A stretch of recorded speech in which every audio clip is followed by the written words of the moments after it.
can't take it no more. No,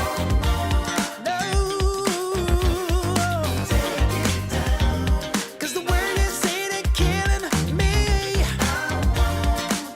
Won't let you bring me down.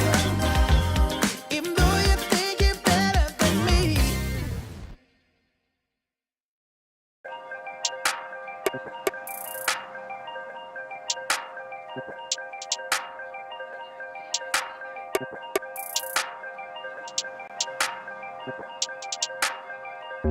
If all they've been saying is true,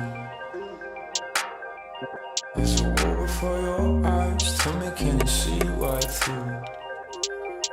Right through, right through. Down through the wires and the pipelines. We go disconnecting from the city and the skyline. This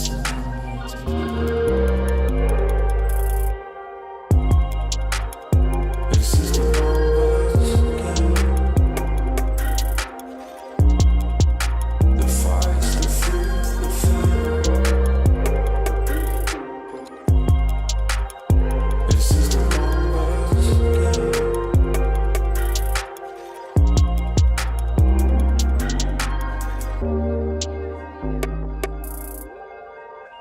Counting up coins for a soda can.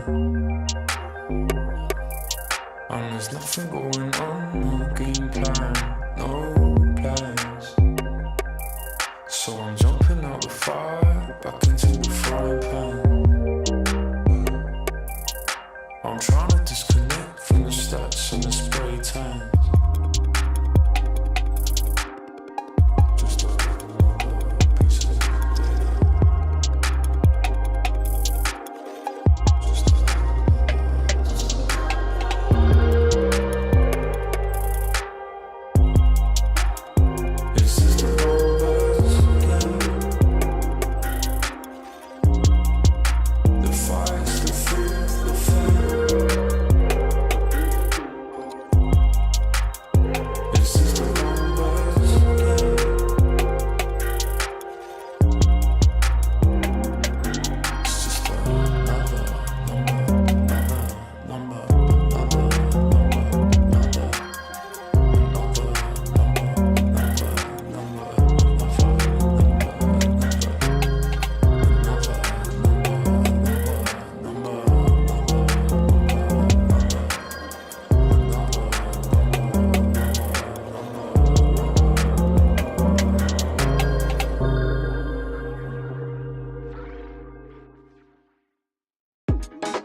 Come play with us.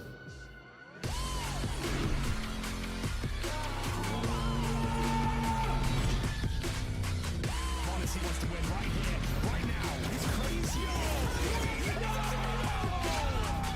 As he turns it, nice headshot. Oh, headshots from Messi.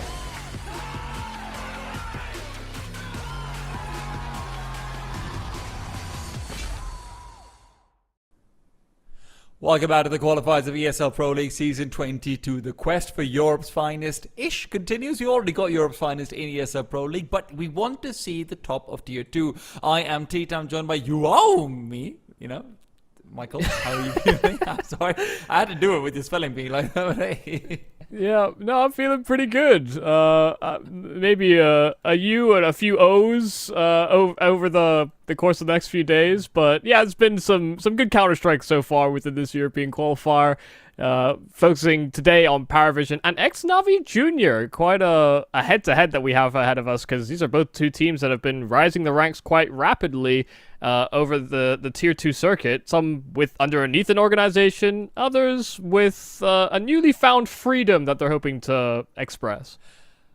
It's an interesting contrast for me. I mean, I know you're saying that Paravision is rising in the ranks, but it's also a team that feels like they've always come through with like an interesting lineup. They've always picked up like some of these really good Russian players. You're looking back towards when they bring in Art Frost right after he's been removed by Spirit, and people are thinking, hey, actually, this guy's pretty good. Jerry starting this lineup off with him and whatnot. But they've always fallen kind of short. And now we come back to this place where James, after so long, is the IGL. Dasan, we already know, has obviously been the coach for quite a while now as well. We get to basically get a Vanguard all over again, but in Paravision.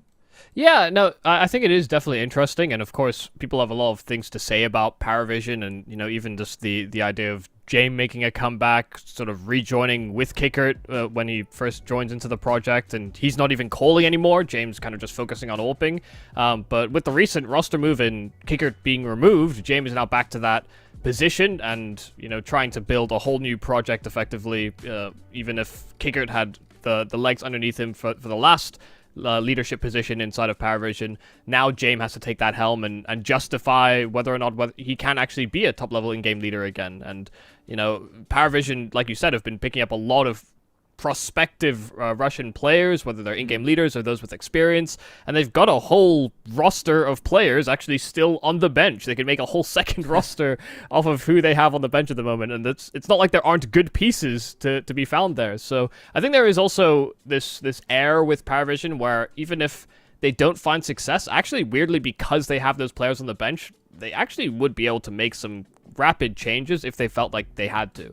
Dude, academy teams are really getting out of hand these days, aren't they? But speaking of academy teams, one team that is no longer an academy team, the graduated, the former Navi Junior side, will also be on the server. We'll talk about them in a second. Of course, we do have our map picks coming through. We've got Inferno, Ancient, and then Mirage. Michael, any surprises for you? No, absolutely not. I mean, maybe just as a Mirage decider, that will be quite an exciting one, because I imagine it is going to be a very James-esque style applied to that map. The Inferno is actually the most interesting to me, because Paravision are a squad that have actually, if you think about James and the identity of his calling, they don't play very much like that at all. The retake attempts, the way they go for fast map control in some instances, it will be a nice look in to see how Paravision are going to approach it, whether it'll be this newer look Paravision, or if we'll start to see that regression into the James slower style that everybody categorizes him with. If I'm being honest, it's also a map where the former Navi Junior camp yesterday versus Alliance looked pretty terrible in that first half. They actually really struggled there on the CD side. The question is, will they have learned from their mistakes? Gravity and Mateos, well, they're starting off just shooting. You know what? You can't really make many mistakes with that. Yeah, very aggressive in their start, and Nice. Jugas just fighting mid and has another isolated fight ahead of him, but knows he's got a 5-on-2, and so no reason to overstep. Well, we talked about the slightly more passive characterization that, James teams do get, sometimes unfairly, but I think an element of passivity is not a terrible thing at all. They're going up against the Navi Junior camp, who just want to fight them, apparently. And there you go. Jugas finishes things out with a quick double. Obviously, you talked about it a lot yesterday, Michael, but it does feel like this former Navi Junior team, even without their star player and Marquez, is coming through looking like every single one of these guys on their lineup is a surefire thing, almost. Yeah, I mean, Krabini as a fragging in-game leader is definitely one that should still be considered a key piece on the roster. I mean, he separates from his long-standing teammate and countryman in Mikaze, and, you know, he's still fragging well, he's still making a lot of correct calls. I think when you mentioned the idea of them being a little poor against Alliance on that CT side, it did sometimes feel like that was partly to do with that being the first foray with Mateus, given that he's on loan with this ex-Navi Junior roster. And also just, you know, being 1 or 2 seconds too late to make a rotation. They had good reads, but they came to the assessments just a little tardy. Will be a full save for Paravision, but they do have a smoke, so if they're able to somehow bridge their way into the bomb site, a plant is not out of the question. Gravity might be a little bit late on that utility pop, so the flashbang will not be blinding too many players for Mateus to fight with. He fights himself off the back of it. 2 kills is nice, but he wanted to reface with a pistol, and now this becomes a little bit more problematic. Notice position is very good, playing from the back of the bomb site. Has got the new box's cover. The M4A4 could be critical, but Symmetry's looking to start this backstab early. Demon overruns AW. Now it comes back to a difficult crossfire to maintain. Noda peeks out initially, hoping that the peeker's advantage could give him assistance, but honestly, at the end of it all, incredibly successful round from Paravision. Yeah, I wasn't expecting it to get as much space as that at all. I was expecting maybe a 1-4-2 exchange, you know, 3-on-4 post plant for the T's, where, you know, they could basically not recover any meaningful weapons, maybe an SMG at best. But yeah, getting 2 kills, getting themselves with a rifle and a solid after plant position, it was doable. Still difficult, but far more feasible than you would otherwise give it credit when it's just Glocks, really. And now an opportunity for Paravision to be able to potentially shut down the CT economy just a little bit. They will be going up against a fully reinforced buy. Symmetry does have the AWP. They've got the kit. They've got the util as well. Symmetry, again, this aggression down middle that the former Navi Junior side are showcasing. It's just such a joy to watch. Yeah, and just a little bit of a lazy approach there from Nota. No consideration of an aggressive peak like that. When, you know, we reflect on that Alliance game, Symmetry was actually one of those pieces that very frequently did search for an opening fight. Even when they were destroying Alliance on Dust 2, Symmetry just kept on swinging mid, and, you know, it didn't always work for him, but it definitely was a presence that had to be considered. It feels a bit reminiscent of what Arrow was actually doing yesterday, more than Symmetry, but hey, if Arrow can do it, Symmetry can as well. It is a pretty heavy A-sided lean to come through from the CTs, and as Krabini tries to take the fight forward, they'll realize too late that this is going to be a more difficult retake than they hoped for. Tank damage of the Shilo isn't enough. It might be a 3 versus 4, but with the utility that James has, it becomes a lot more doable. Will he deploy it in time? Those CTs are quite close to be able to breathe through and make their way forward from Coffin. Yeah, it's kind of a shame that James has all of that util and he's sectioned off the lower side of Banana. He won't feel like he can hit that timing to actually redeploy that utility before ex-Navi Junior are in position. His flashbang might be the most important piece, but when will he deploy it? Will he deploy it at all? He's certainly going back to line it up for inside the site, but it'll be too late. He's already lost out the main man who could have used it. Now Demon pushes forward, the defuse being tapped. It's not being stuck. Mateos switches things out, and now James trying to take the defuser off. The problem is Symmetry doesn't feel comfortable rushing him down.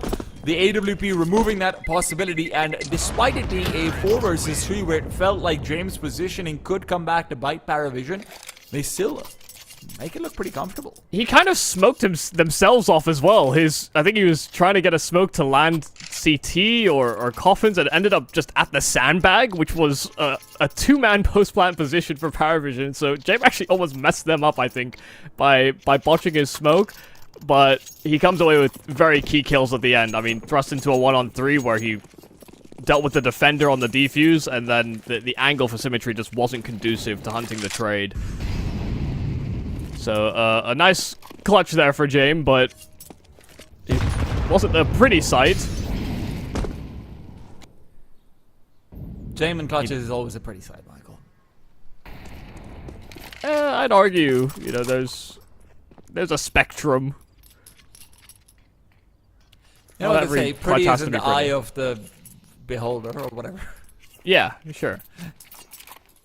Well, he did make it so that nobody saved weapons on Xnavi Jr. at the very least, so you can see this buy is a little bit scrappy, but they've got good position here on Xnavi Jr. They don't have a good Molotov from Paravision. Mateos is going to be able to get the first kill for free. A little bit labored on the spray. The smoke from the CTs buys some more space, and Krabany from behind it is only a distraction. Demon's a real threat.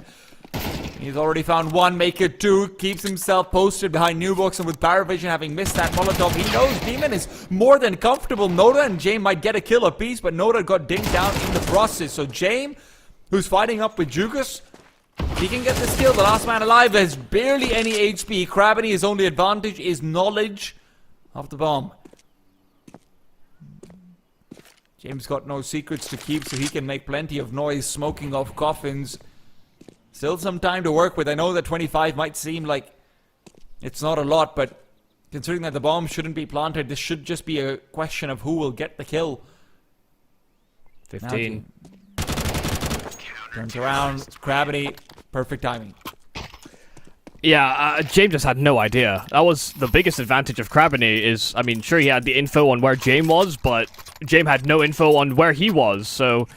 You know, he smokes out, hoping that Krabany will fight. He knew he was low, so that he was going to...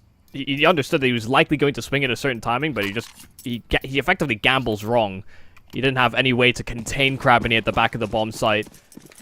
The anonymity of Krabany does pay dividends. And it's now Paravision back onto saving ways. A couple of Deagles, but surrounded by Glocks.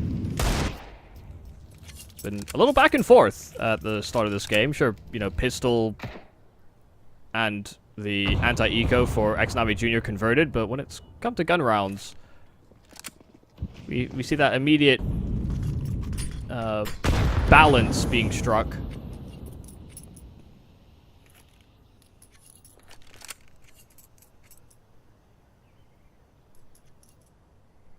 Look at how quickly they've just backed off over here on the A side. They've got full banana control. They know that if they want to take any fights, it'll be on their own terms.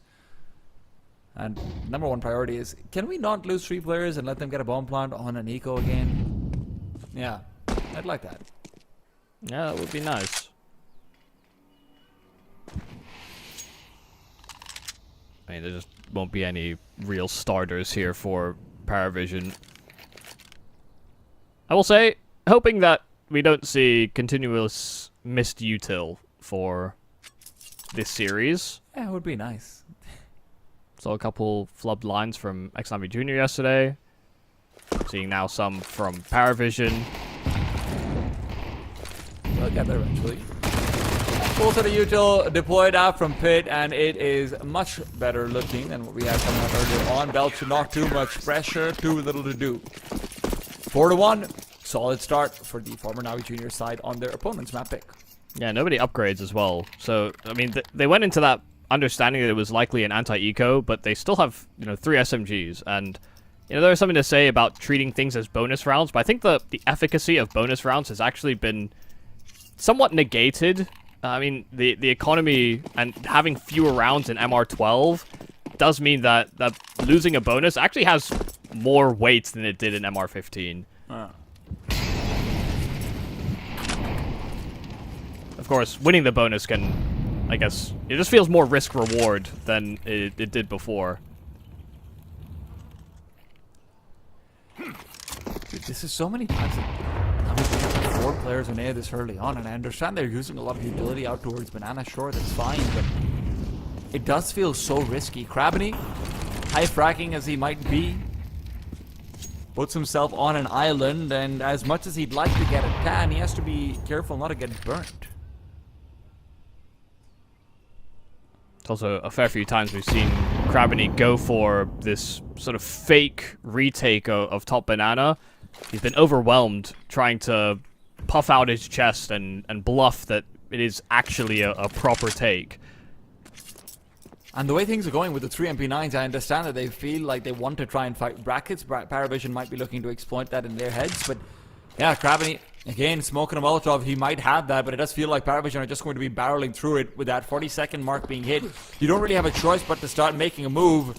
Incendiary will be deployed, rotations will be called over, and that Incendiary might just be enough time for Paravision to not be able to go in and find a solitary player. They've waited too long, and with the flashbang to fire back, Symmetry will be able to find the first kill for free. Secondary flash goes through. No one's actually blinded by it though, so Krabby needs to get this done with flashes 2 and 3. Keeps the peaks going. Symmetry uses that distraction to perfection, and although James is fighting back, the time is the real problem. 10 seconds on the clock, and now Krabby is somehow in a 1 versus 2. Needs to overrun them. This seems familiar. James been in this position before, but this will not be a loss this time. Oh, they really cut it close, don't they? I mean, they threw their initial volley of util. They ran the execute, but they knew they were blocked by the smoke. I'm surprised they didn't pull the trigger sooner. I mean, the longer they waited, they had no presence on A. They had nothing to fake brackets takes. They had nothing to fake the idea of, you know, a bound back. We saw the forward play by Xnavi Jr. inside of brackets, so they actually knew that there could be no, you know, ping-ponging between the B and the A bomb site. I'm really surprised Paravision waited effectively for all of these rotates to come in from Xnavi Jr. because, I mean, that round becomes so close as a result of them hesitating. But they pull through. It's well, that's the third 1vX that we've seen so far in the 6 rounds of play. And it does put Xnavi Jr. in this position where, should they lose this round, they'll have to take a save, and Paravision likely tie the scoreline.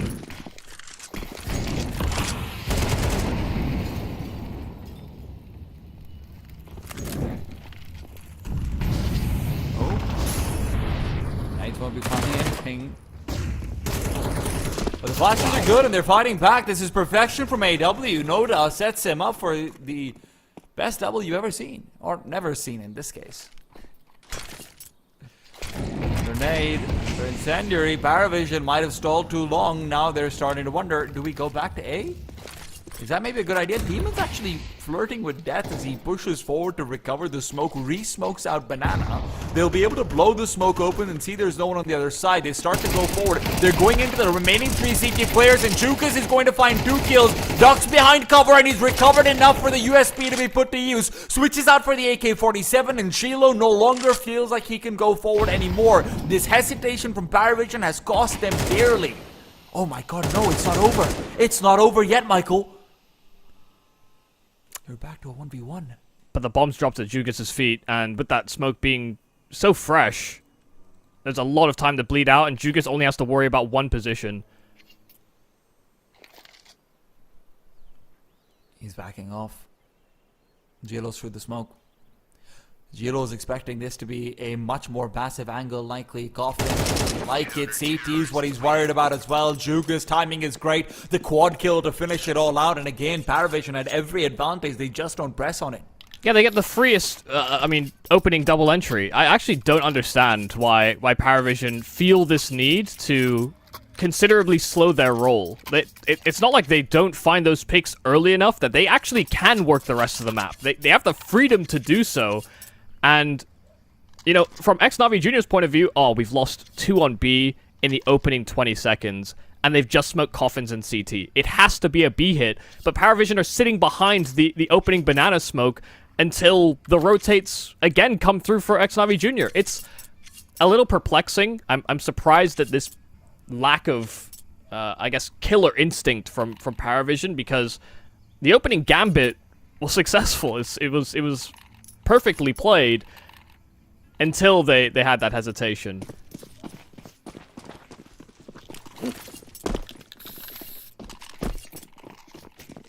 Xnavi Jr. are just reacting off of instinct and how the round is developing, and Paravision are almost not just trying their best to not go with the flow. When has anyone ever been able to swim against the ocean, Michael? There's actually been several documented cases. Yeah. Are any of them Counter-Strike players? I mean, no. There you go. I wouldn't even say probably no, just actually no.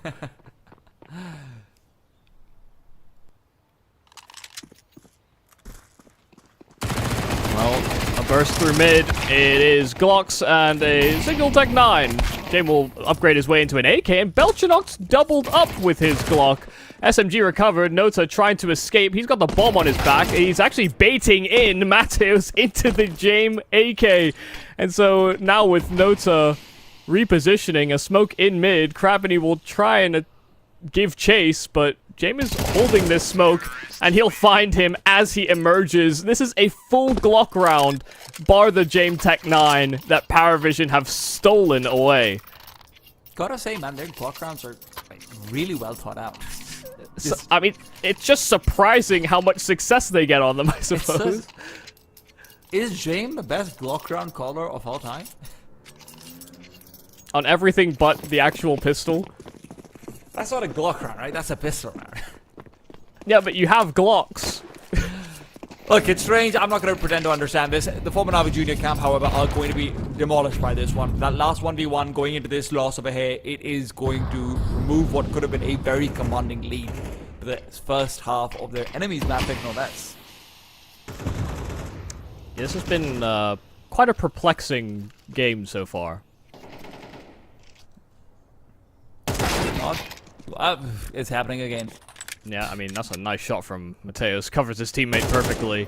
Even if it spots two, Jugas has got his hands on an AK. Oh, he's dead. He's dead. There's no way you actually live in that situation. Now you're in a 5 versus 3. Re-smoke out from Gravity. He misses his opportunity. Demon does as well. So it's all down to symmetry, and somehow he's doing it. Bomb can't be planted. It's too much of a threat. A flashbang in their faces, and symmetry continues to be... That's a little bit of a threatening presence. Bomb can be planted behind the pillar as they know he's rotated back, but will you be able to fade away? It has to be with the kill. Nota delivers. Yeah, key kill. And they will have nothing to actually block off or make this retake any easier. They'll want to give it a good old try just because they've gotten it this close already. HE grenade could make this troubling for Mateus. Jugas has to start pushing forward off the death of his teammate, but honestly, Mateus could be targeted down even without anyone really looking at them. Jugas is making noise. Nota peeks out. Nota will be traded. Shiloh's there for the quick 1-2 special. Paravision avoid disaster. Yeah, could have been an immediate answer, and it will finally push Xnavi Jr. into a full save. First time their economy will have been pressed this way. If they actually commit to that, no, they're going with a force buy. They are actually going with a force buy. I don't like this particular line, I won't lie, but they have also put a lot of pressure on Paravision in previous rounds like it, and so they're going to be aggressive, immediately take the fight straight to Paravision, and they come away with a solid opening gambit. The trades are solid. But it is once again back and forth. A sole survivor in Belchinox. It's just like a complete slaughter in middle. Xnavi Jr. Will they buy again? You know, sometimes you wonder if the new generation really respects the ones that came behind them. Sometimes you wonder if they actually look back to your legendary players of old. And it's very clear to me that Xnavi Jr. have really studied the stories of 2015 French Counter-Strike where people would just force buy because, hey, we almost won that time. Yeah, I mean, they're not going to fully commit to that philosophy here, but they have invested into a kit. That Demon has that in his possession. I've heard of vibe coding, now I'm seeing vibe purchasing. Ay, ay, ay, ay, Crabini! Run away, buddy. Yeah. Airstrike was coming his way, he barely stays alive. But his Demon... He's trying to block a smoke here for CT and try and make it go a little bit deeper. Oh my god, that is so sharp. Yeah, it's a hell of a shot. They've also heard Symmetry fail that jump 2 times now. Oh, yeah, but after hearing him fail it, there's no way he actually commits to it, right? Paravision are just out of here. They're like, hey, we know there's at least 2 players there. Let's just go away, guys.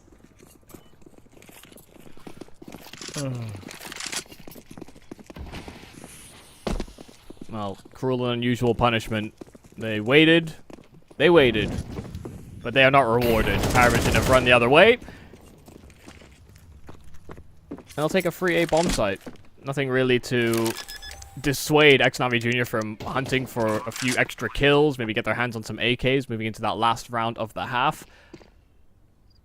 But this time, the staggering and the slowing down of Paravision on their map control doesn't come back to bite them. They don't continue where they stole.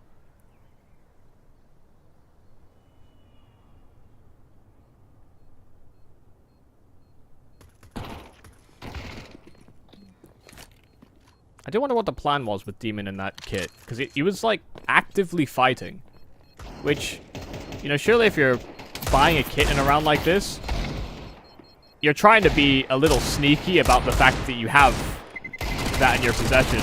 I would imagine it's just, hey, we've been getting to a lot of 1 versus 1s, right? We just happen to get a couple of good Deagle kills, and you know, we just kill them all because they're messing up.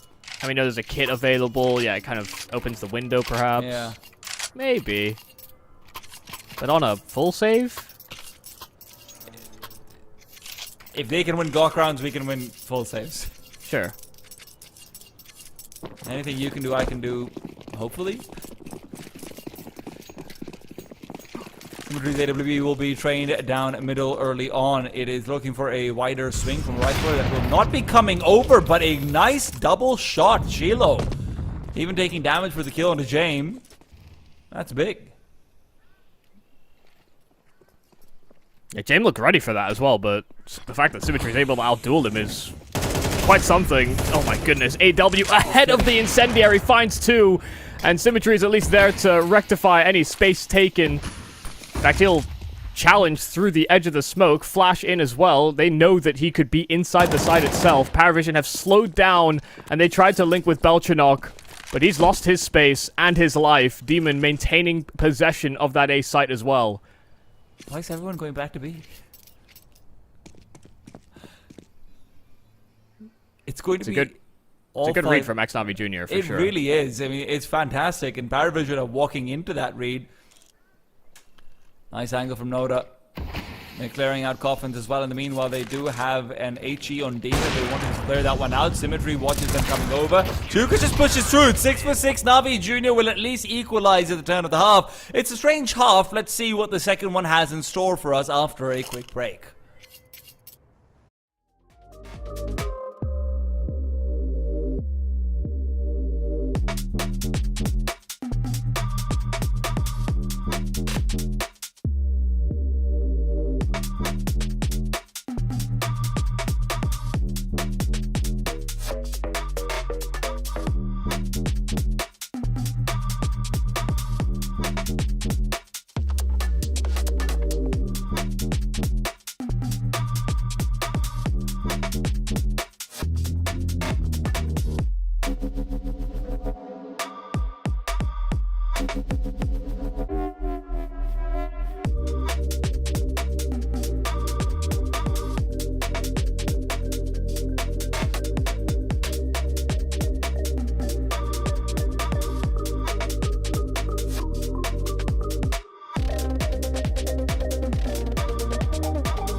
to the second half. It's ESL Pro League Season 22. We continue on with the second stage of the European qualifiers. Paravision has found 6 off the back of some really successful Glock rounds, funnily enough. Navi Junior, on the other hand, less success in the Glock rounds, a lot more in every single clutch they were in. Yeah, I wouldn't say that was the most conventional half. It felt like we were on quite a few force buys for basically most of it. I mean, gun versus gun rounds were sparse. So, kind of hoping for a little bit a more normal second half, I guess. But we'll have to see how it fares. There were a lot of times where Navi Junior did so much economic damage that they felt like they could get that force buy, and they got very close a number of times as well. Wasn't unjustified. Problem was it went the other way as well. This round starts off with James receiving some presents. It's going to be a kill from Demon. James is only good for one response. The full A site has been taken over, and with these deep smokes, you really could be anywhere. It'll be difficult for there to be a proper clear. AW's been good with entries, but right now it's Demon who's just fantastic with the pistol round. Already an ace found. Demon does not stop. Yeah, from the immediate double entry to that reposition on long, I mean, he catches out Paravision completely, and that is partially courtesy of the execute, but some lovely shooting. His control, exceptional. And, you know, I had a lot of praise to give Jugis on this Navi Junior team for his sort of rifling fast aim, but Demon definitely really impresses in just... It's mainly his spray control, but even in that pistol, you could tell he was never panicked at any given moment, even though there were players that were maybe closer than he anticipated. Hit some lovely shots. He took some great HEs, though, at the start of this round from Paravision. You see how weak Navi Junior are before they even breach B. And now with all of this exchanges, you can see why things went wrong against Ecos sometimes. It's because chaos ensues, and somehow at the end of it all, Navi Junior are down a man.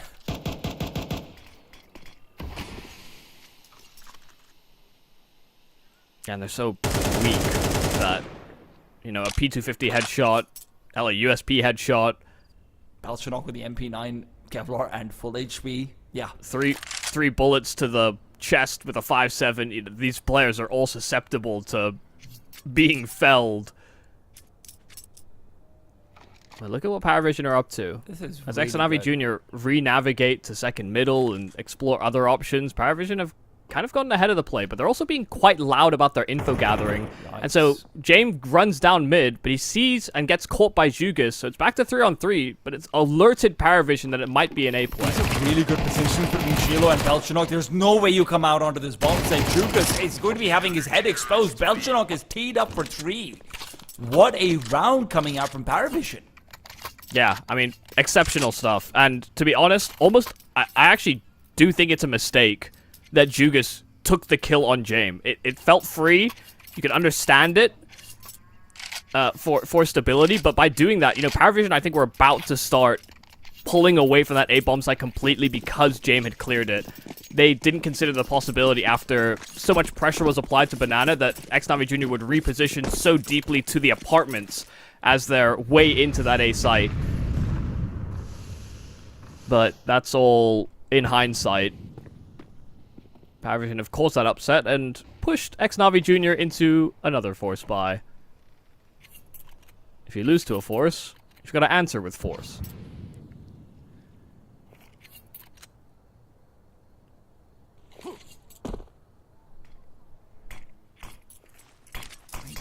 It's very hard to pop into the A-bomb site, even at the best of times, if you don't have a Molotov or something like Pit, etc. It's even more so when Paravision have 4 players here. Belchanok's going to be looking for manual information. He's heard a lot of utility being deployed, so he knows there should be players nearby. James fully blind, though, and that's going to be the hole they find. They could even go 2 archers if they want. They've left behind Jugis. Jugis will not be able to activate. He's hoping Symmetry can give him a bit more distraction. It's not going to be enough. Jugis is gone as well. Very well handled by Paravision. It's a great read again from James. Yeah, if they're going to show so much urgency in taking Banana, and then, you know, in their previous round when they actually had SMGs and Galils, when there's no pressure, there's no HEs, no Molotovs, nothing that really indicates signs of control for Navi Junior, no reason that you have to pull that extra player back to that B bomb site. Not enough presence or pressure being applied by Navi Junior for Paravision to have any doubts. The big zapper is out. Oh, well. Oh. Sorry, AW. Nicely done. That is a crying shame. How dare James steal that? Oh, it's some impressive anti-eco round shenanigans from Paravision, and the Pominavi Junior side are going to be left reeling. This is now going to be probably the most critical round for the rest of the game for them. If you lose this one over here, you should realistically be down 11-7. This is your best chance to turn things around. And it comes with only 2 flashes across the entire team. Have these Molotovs to clear out areas of the map. Instead, you can see the sacrifices they are making. Oh no, good damage out from AW as well. He's really been a hot hand this entire map so far. Yeah, just making them worry. And you shouldn't expect that Xnavi Jr. will be totally deterred from taking banana control, but they'll have to use some util to stage into the bottom side of banana. So there will be indicators for Paravision. Even just that one flash for Xnavi Jr. with a lack of presence there from Paravision. They know that they're within brackets. But clearing all these tight angles into banana can be rather complex. In fact, Gravity just negates checking many of them just based on the fact that there's a half-wall smoke. I mean, it has to just be manual clears and maybe just getting a rotation out for Jugas to capitalize on. It starts to be smokes over towards the B-bomb site. Jamie is still worried, though, and rightfully so. Jugas found, and that should be game over, basically. Jamie is rotating, sure. He might have made the wrong call. They're looking for information in through towards brackets. Belchinok starting to be worried. But they have no util on Xnavi Jr. They have no smokes, no Molotovs. Going into the A bomb site without a molly for pit is almost a death sentence. It's high and dry, and it's high risk and very low reward the way things are going so far. Not a single kill found, but the problem is Gravity has been allowed space to re-navigate over. AW is his only real threat, and that threat is very real. Shielo will be playing a passive angle, letting his teammates take first, second, and his third contact. There you go. 5 alive. Paravision looking better and better every round. Yeah, it's just incredibly difficult to take. I mean, either bomb site with very limited util, but that A bomb site can be just almost impossible if you're going in so late and you have 0 reads on the positions of the CTs.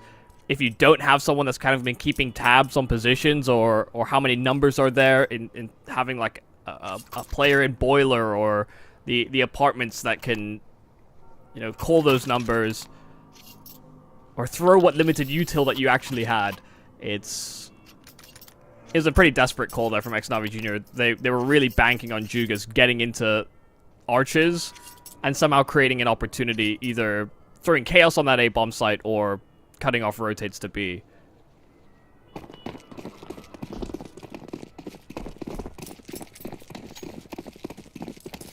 Does feel like this might be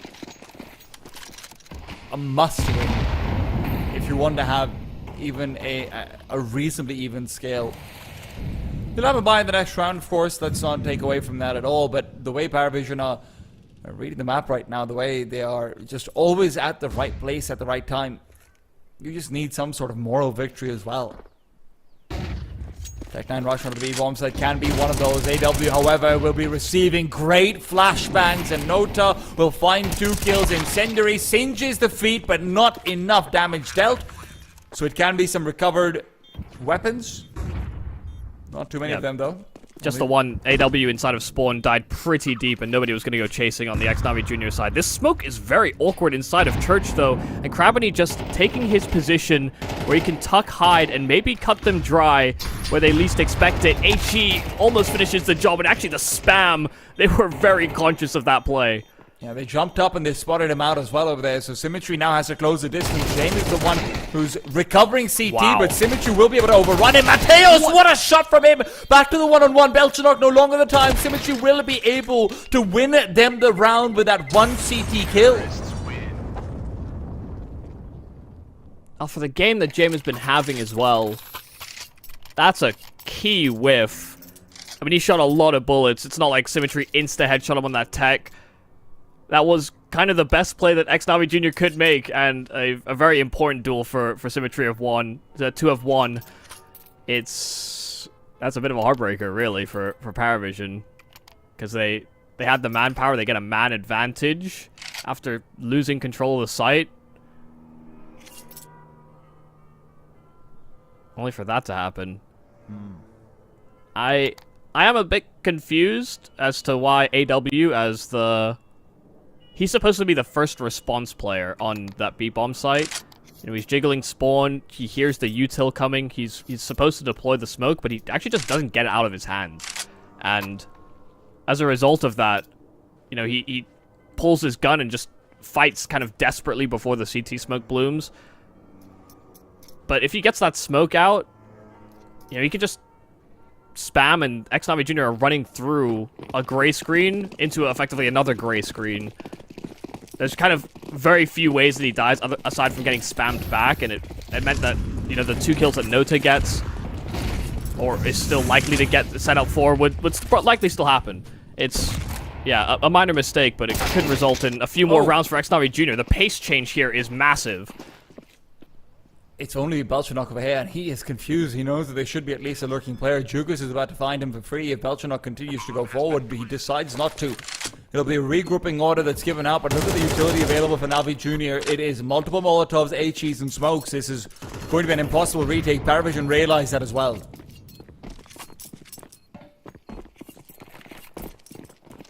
Yeah, I mean, in theory, this retake is doable. I mean, it's not like they didn't have resources. They barely threw anything at Banana at the start of this round. So, you know, that's often the problem with Inferno, is because of how much sort of default util is thrown by CTs, getting into that A-bomb site later on into a round at like the 20-30 second mark can be incredibly trying. You know, if this was the same amount of manpower 4-on-4 at 20 seconds, 100% I understand Paravision saving. It's just the fact that they just got completely caught off guard by that opening kill, that they just decide, okay, this is not the way that we want to start a round. They could have potentially won it, but it likely would have come at heavy casualties.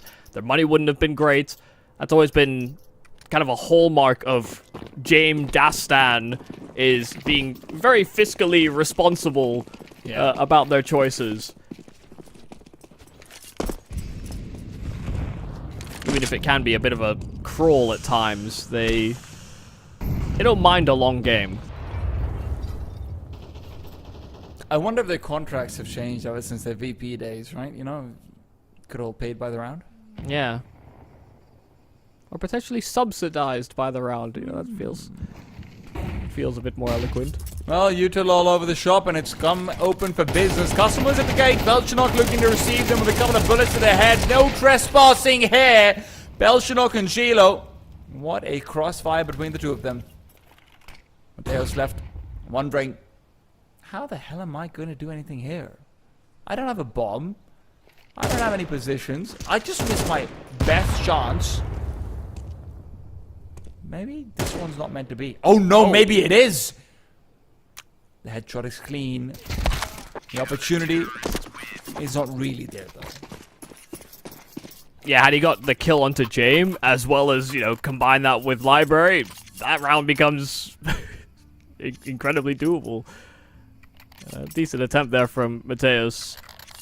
But just the reaction from Paravision. Even if Belchenok's smoke came out a little late, you know, James almost dies in the site. Had he died fully, there's actually a few times James evaded capture and it made a significant difference. As this backstab might be, AW's been tagged at the start of this round up to 39 by his teammate. He's abandoned him. No, buddy, I'm not about this life. I believe in boundaries, actually. Friendship shouldn't involve, you know, knives. Especially not in my back. Yeah, it might be the worst massage he never paid for.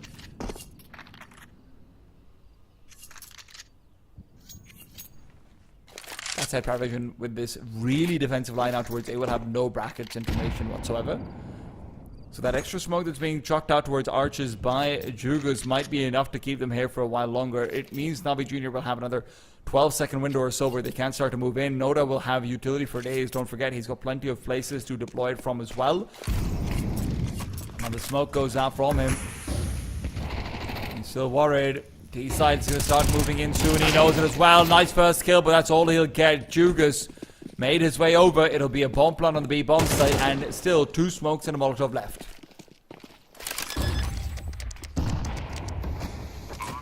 They're down mid. They'll clear banana quick. Nobody stayed around on the Xnavi Junior side to hold that as an after-plant position. And while James's toes get singed inside of Church, the fact that they have to worry about this flank, Xnavi Junior need to push forward. And James missing that shot is going to be critical. He won't miss the second, but it's... Oh, what? How does he get that kill? Mateo still on the bomb site, though. Has found 2 of his own. Demon alone. 1 versus 1. James hit so much. Will he be able to hit this last one? Demon, no reason to push. He knows the smoke is still there. He's just checking that James hasn't gone through. And now that the smoke is extinguishing, James without the kid unable to contest. What happened on that bomb site?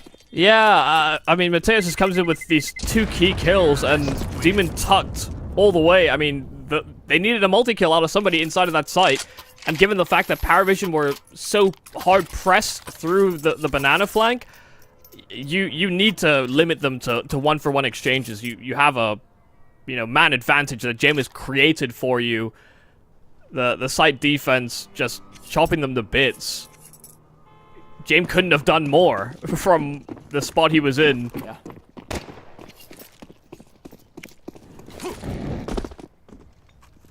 So Mateus stepping up in a key moment that could see them to the end of this game, the end of regulation.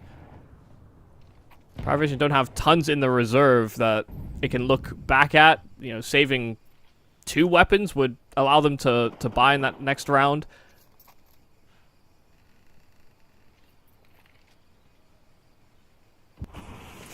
That moment from Mateus does seem to have an influence, and if it's capitalized upon here, we'll put Paravision in a tight spot. The control is quite slow and steady here for Xnavi Junior. They have retained some presence on Banana. They're now investigating brackets. Once again, Paravision aren't doing anything to push the boundaries, make anything chaotic. Allows for a lot of the map to be operated around these youngsters. Gravity's Kind of a down. late peek from James. Yeah. Oh, good nade as well to follow up. Xnavi Junior. It does feel like the wind is out of their sails, and with utility already out of their hands, your only place to hit is B. If Jugas can find some space to get a solo duel versus Shiloh, maybe there's something to be done. There's not the easiest reposition available for Shiloh, right? So Jugas giving up those footsteps is certainly going to be keeping them at bay, but Belchenok's position is maybe even more deadly. He's coming in from behind. If anyone turns on for even a second, it will be a problem. Nota can't find the kill. AW does. He seems like he is consistent despite his scoreboard. Always been coming out on top. It's a kill through the smoke from Nota, and Demon will not be able to recover the bomb in time to plant it. This is another done deal for Paravish. It felt like another one of those choices for Xnavi Junior as well, where they didn't want to make that choice. They just felt like they had to, based on the way the round starts. And it's another one of those moments where, I look back at the Jugas attempt to get into the Archers round where James just gets that singular kill. It just sets this whole secondary plan into motion for Xnavi Junior, where because that first player effectively dies in an untradeable position, they feel like they have to call it quits on their initial plan.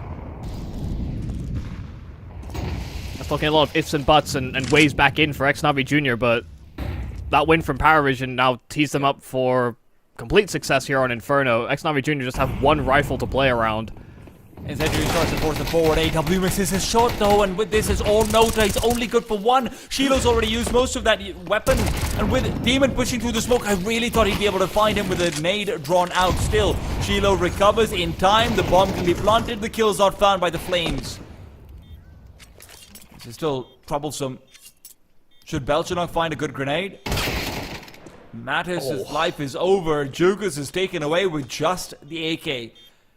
Paravision now with the numbers advantage. Don't even need utility. They can just try and play for the trades. Mateos and Symmetry aren't very high HP either. Mateos is the one with the M4. Great piece from Belchenok. 13 seems inevitable unless Symmetry can hold it down, and he simply cannot. Paravision will have the defuse in time. 13 rounds found on Inferno. They make their debut.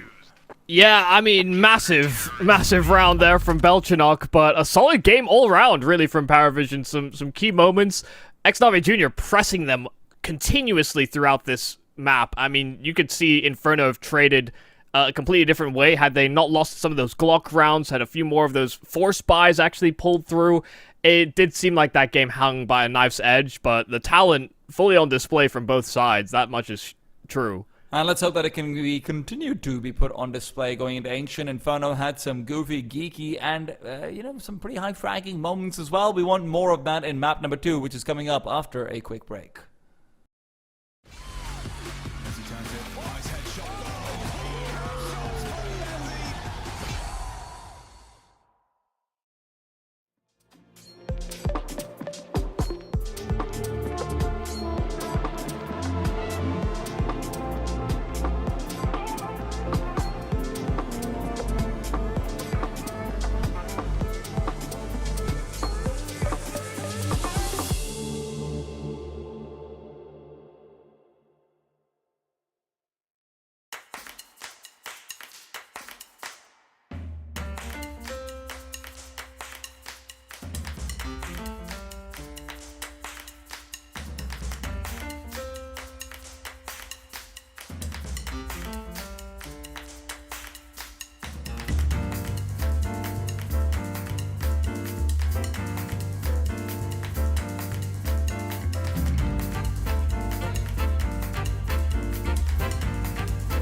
Welcome back, it's Ancient. Paravision taking their own map pick versus X-Navi Junior. We continue with the ESL Pro League Season 22 European Closed Qualifier. Inferno was a pretty fun time, to be honest. If you haven't watched it, I'd recommend going back to the VOD later on and checking it out. Some goofy business coming through, but also some great shots, some tea time with Michael Yui Cassidy. Yeah, definitely not the cleanest game, but it was exciting, that much is true. Mateus, nice opener here in the pistol. James does answer back and actually hits a decent amount of damage onto these players aggressing into Donut. Now, breached into this A bomb site are X-Navi Jr. A plant can come through, and with an absence of a kit, but a smoke and a flash available, Paravision will fish for kills back, but they'll have to go quickly. Oh, well, they may be going quickly. They're going quickly to their graves. It's only AW left, a 1 versus 4. Brought down to 3, yes, but despite his sharpness at moments in Inferno, it's not going to be enough of a hair. It is a pretty great round coming out from the former Navi Junior camp. Yeah, just pacey, and, you know, didn't take it immediately off of spawn, set themselves up at elbow, and then went for a burst, and even if they did get sussed out on the initial entries, they breached into the weakened bomb site, and it was always going to be complicated for Paravision once they had ceded that much ground and were that extra man behind. So it's a good way to start. They have to just make sure they don't lose too much to these full save attempts from Paravision. There's a flash available in Cielo's hands. They want to, I think, actually aggress into lane. But Cielo was actually with the pack, so he couldn't throw the flash. There it is, down to Ramp. Demon actually doesn't react, but he had teammates on ledge with him that should have been able to safeguard him in some capacity. It's okay, it doesn't get out of hand. Well, James, you remember how I said you were the GOAT of eco rounds? You're not anymore. Well, you actually said Glock rounds. That's true. Never mind, James. I'm sorry for uncrowning you. I will recrown you. Yeah, we'll have to see how the second half goes. It's kind of a shame for Demon. He was definitely hung out to dry. He had 2 players on ledge that could have reacted to that flash. I don't think they were caught by it because it actually landed like above Demon's head at ramp. So they should have been able to save his life. But again, it's fine. They got all the rifles they needed out of the round.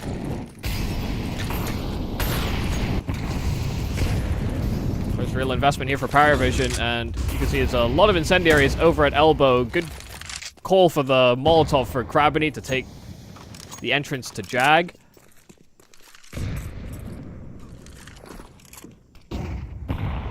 This is just going to be fully free real estate out towards the A-bomb site. No one wants to smoke this one off, but with an HE still available for Jugas, he can just pop it open. And in fact, Navi Jr. decide not to look for any area control here.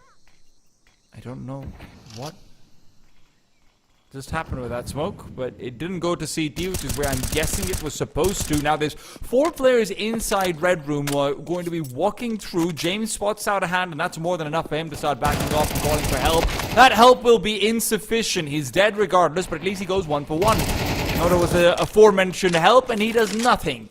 So unfortunately, once again, it's all down to Belchenok, who's turned around. Krabini finding the perfect timing. Yeah, it felt like Paravision actually had a good read on what was happening. They just get overwhelmed and kind of unseated from their positions. You know, James not sure he can make it to Temple or play more reserved. Nota's not sure if he should, again, also take a deeper angle or play safer, and just getting caught between 2 minds. It felt like they're from Paravision. X-Navi Jr. doing a great job of collecting themselves, and you know, that's always been one of their strengths, is them playing within a pack. They're immaculate at finding trades. They also react kind of instinctively off each other. They manage their resources well when they're shoulder to shoulder. Another one of those instances where they call themselves into red, they trade effectively, and yeah, then Krabini hits this incredible timing to Donut, because they know that this pathway has been carved into A, and that Donut player should be reacting to that fact.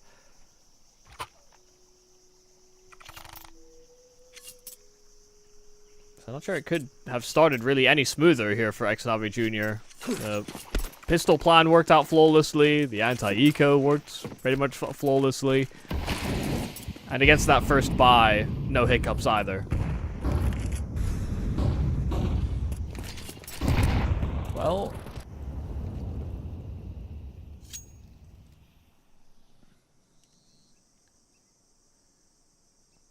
Can Gilo be the hiccup? He's been missed, but he still gets one. He gets two. Gilo is more than a hiccup. He's a whole damn cough. I just don't think they're going to be able to make use of that. Even if they find those 2 kills, they have just no position, and they've been heard being loud on this rotate. They know it's a lot of CTs racking up their resources inside of spawn. Don't doubt in him, Michael. It could still happen. You don't have Molotovs to be able to stop the swarm out of Temple, so it has to be just really good firepower. Gravity coming in from behind. Is that good firepower? Man, he is so bloody good at these late round lurks, Michael. Yeah, and the fact he makes that instant adjustment to Temple is what saves the round effectively, because they were about to press the issue, but they were trying to redivert their resources slightly. They consider the possibility of a flank. Because in a man-down situation, Na'Vi Jr. not safeguarding the smokes, not trying to be a little bit aggressive in some capacity. It definitely raised some alarms there for Power Vision, but Krabiny's control and that adjustment to Temple was just the biggest difference maker. Power Vision were running out of time, though. They were being stalled out by the util, and not... I mean, nobody was that keen on running through a smoke.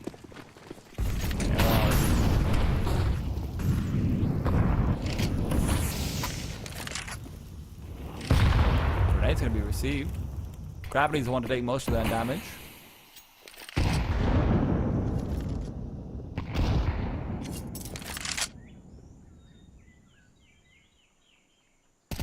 You're not going to find anything from that boost. Will be dismantled, and I think there is a step made in the recession, but it's not as though Power Vision have anyone actually planted inside the site. Only Cielo inside of Cave, and he's being harassed.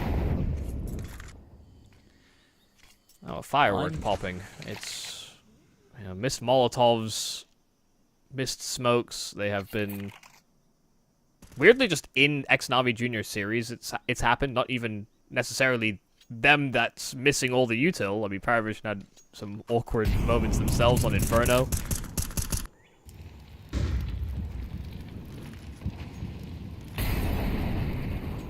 I mean, look at Power Vision on the map, and you think, yeah, they're all in great positions, but it feels like they're going to be missing out on timing, especially with where Mateos is standing. Mateos can just block off 2 of these rotates, without which you're not going to have any point of access to the bomb site outside of Gilo.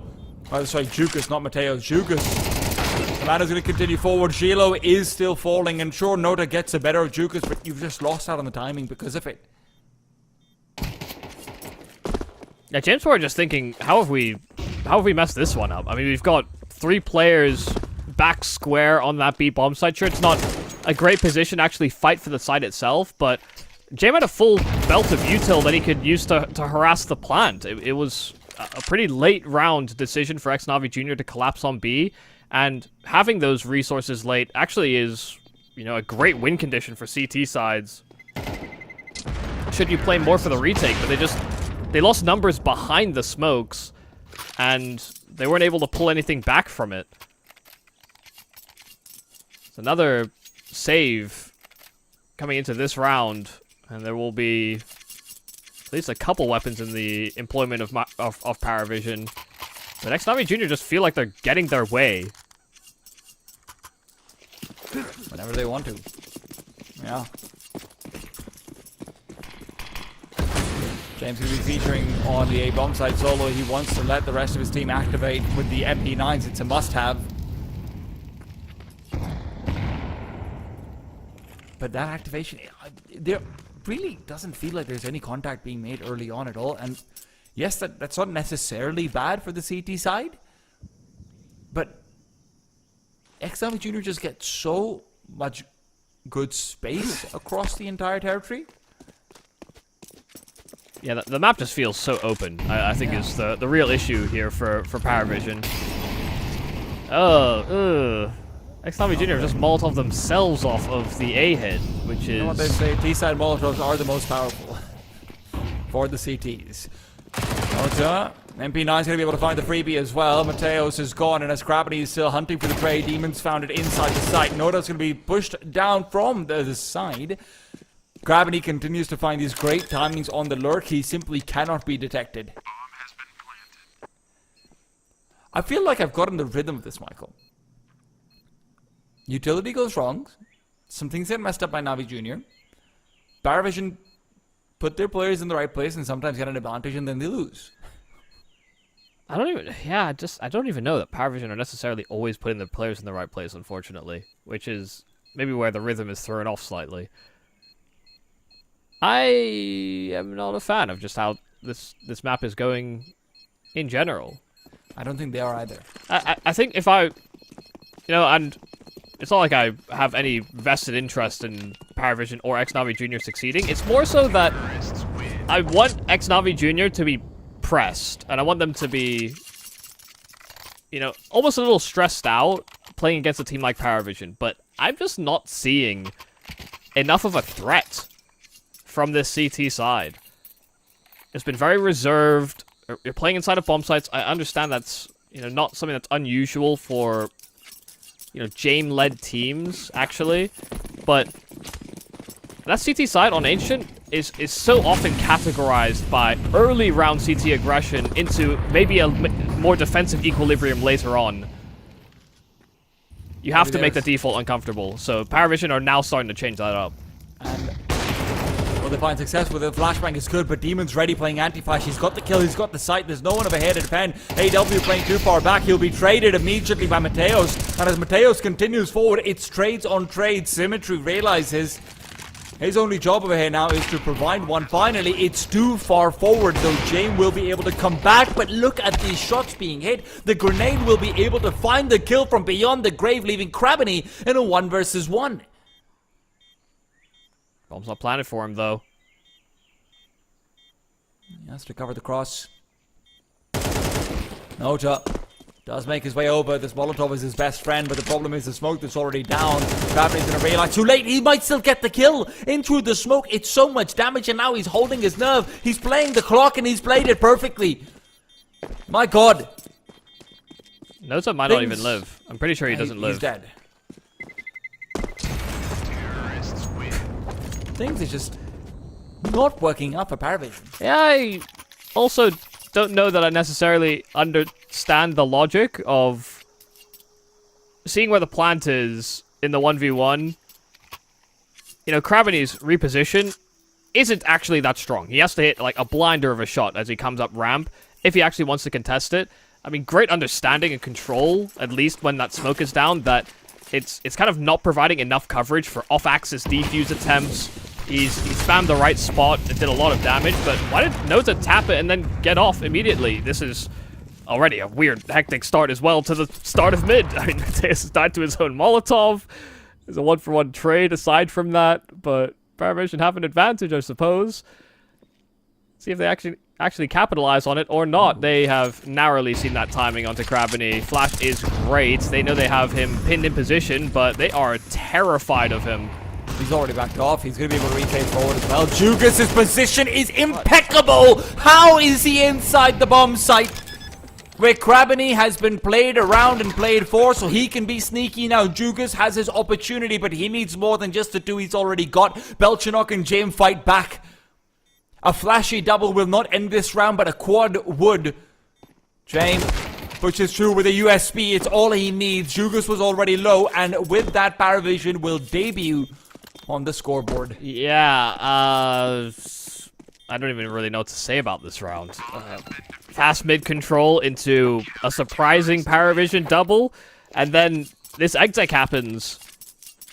And the Paravision players, I mean, they know Krabany is inside of cave, but while that's happening, Xnavi Jr. are creeping all the way up ramp. And the fact that Jugas is able to get all of that room as the smoke is blooming at long, well, by the time Paravision try to jump out ahead of it, because, they're thinking, oh, well, Zilo's there and Belchanok's, between the two of them, they want to be able to link up, and the smokes are stopping that from happening. By the time they do that, Jugas is already inside the edge of that smoke and can just get kind of 2 free flanks on those Paravision players. I mean, they found a man advantage that was effectively gifted to them, and they kind of almost did their best to throw that advantage away.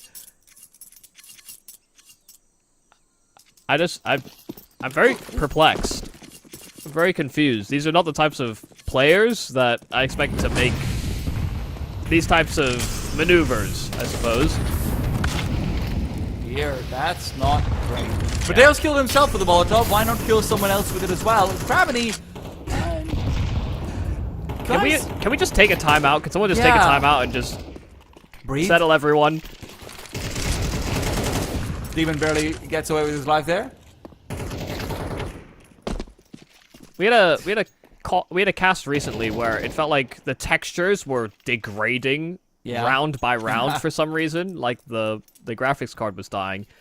I'm kind of feeling that way about the quality of Counter-Strike so far in this map.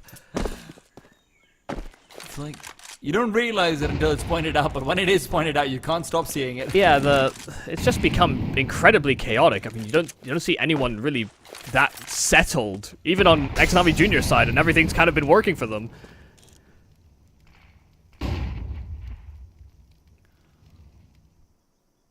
With the map reset the way it is, James is in a very precarious position. There's no smokes left for the B side, so he has open sight lines. He can really put a defense up over here, but he cannot afford to miss a shot.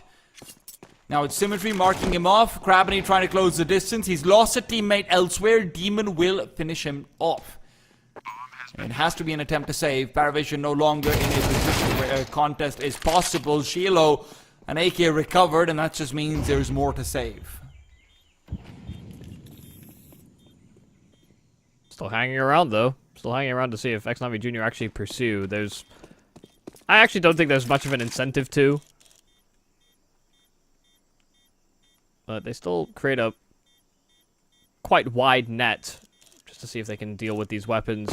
I liked that Xnavi Jr. did just kind of pump the brakes and slow work control there. Especially with how the game has been going for Paravision. Oh dear. You are expecting them to start to play a bit more gambly with, 3-2 splits, but it's hard to say that they don't have advantages when it comes to gunfights. Xnavi Jr. have demonstrated that they are winning those, and they are making far fewer mistakes than Paravision so far. And I do think we've just got a small technical hitch that we're just ironing out. I almost feel as well Paravision would benefit from just completely changing their approach, actually. Because the early aggression that they tried to throw in some of these rounds, I mean, we've seen the Mateus Molotov burst. I mean, that's cool to see that he can kind of keep them at bay in that way. But the mid control has just been very absent from Paravision, and I don't think they've really threatened lane at all. Yeah, it's not like it's being made up for with like, oh hey, we're gonna get like a B push every couple of rounds, maybe an A push as well. If there are no points of aggression early on in Ancient is still one of the most easy execute heavy maps that there is in Counter-Strike. It's all about stopping the T side from feeling comfortable in doing that.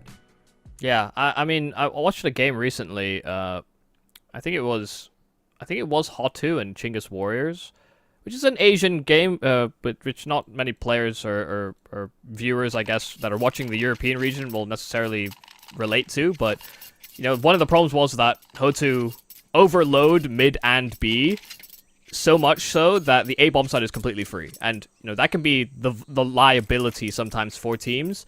But if you don't actually succeed in threatening the extremities or threatening that vulnerable A bomb site properly, then teams will just continue to flood mid and B because those are the fastest response positions you can play.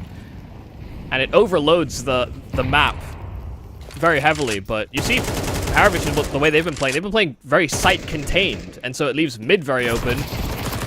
This B side is going to get threatened now after the technical delay.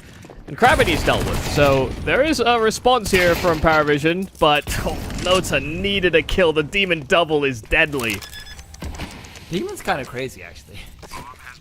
It is insane to me how talented players in CS are these days. Yep. And these young guys are just built different. Symmetry right now is hoping to find out how the old ones are built. He's almost taken them apart. He'll get there eventually. Shield doesn't feel particularly healthy. Symmetry fades back out. Overshadows enough to keep him busy. And Gilo will get the kill nonetheless off that earlier tag. Demon, more is asked of him. He does have company in Mateos' form. Demon, good first attempt, but he can't finish off the kill. Mateos needed the perfect spray transfer to have a chance, and he will not be able to pull it off. James, Diffuse, second round on the board for Paravision. Yeah, there was a world where Mateos pulls that off somehow, right? But he needed the two low HP players almost to be right on top of each other for it to suddenly swing the other way. Paravision were very well spaced for that 3v1.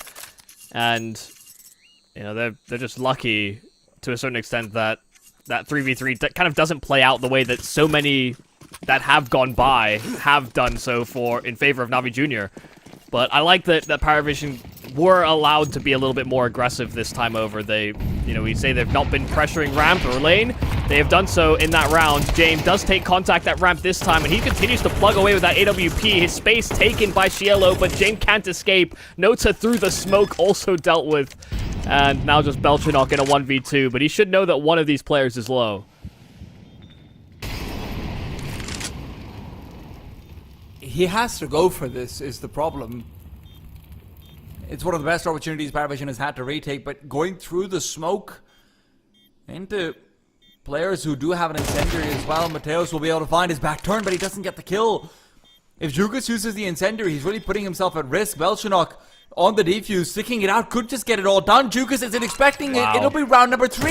Paravision, they'll lose all their members, but they'll get the round. And honestly, that entire round is so strange from Navi Jr. The fact that you even see Mateos go to try and stick the bomb while Nota's fighting Jugas in the 1v1, basically. There's plenty of time. There's no pressure to plant the bomb. James is trying to escape back into the smoke because he's thinking his two teammates on the site will be able to push forward and fight to give him that extra space. But because they're so tunnel vision on him, he dies still. But immediately after, they're worried, they're panicked, they're planting. Yeah. Yeah, I do think Navi Jr. just thought they would be 3-2, like they have been in so many of these other rounds, but they just didn't expect the Red Room player to have reacted so quickly. You know, Nota got there quite prompt after James did his best to stall. Belchinok, a little bit of early damage and he's backed off. The hero of that last round. Might be only 4 and 10, but frankly those last 2 kills mean they're weight in gold. These two, not bad either. I'll take silver for them, Nota. Dugas, push down, Symmetry, all alone. And this 1v3 is a whole lot more difficult. Flashed up as well. He'll be trying to reclaim the bomb. James is inside the smoke. A player inside Donut. This last round seems like it should fall the way of Paravision as well.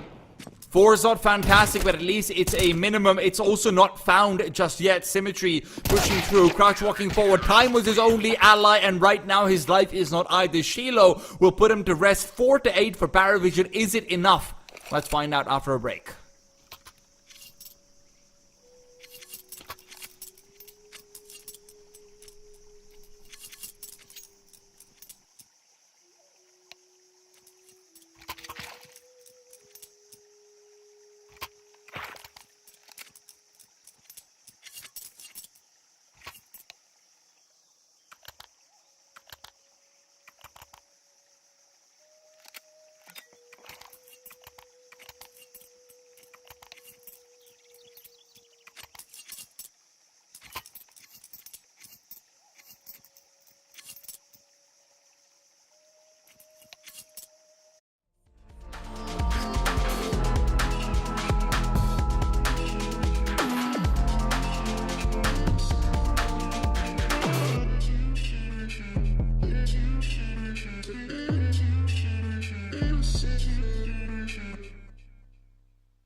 Paravision struggle to find 4, but at the very least they do. It's a special round which their fate in Ancient may rest on. Welcome back to the ESL Pro League Season 22 European Qualifier.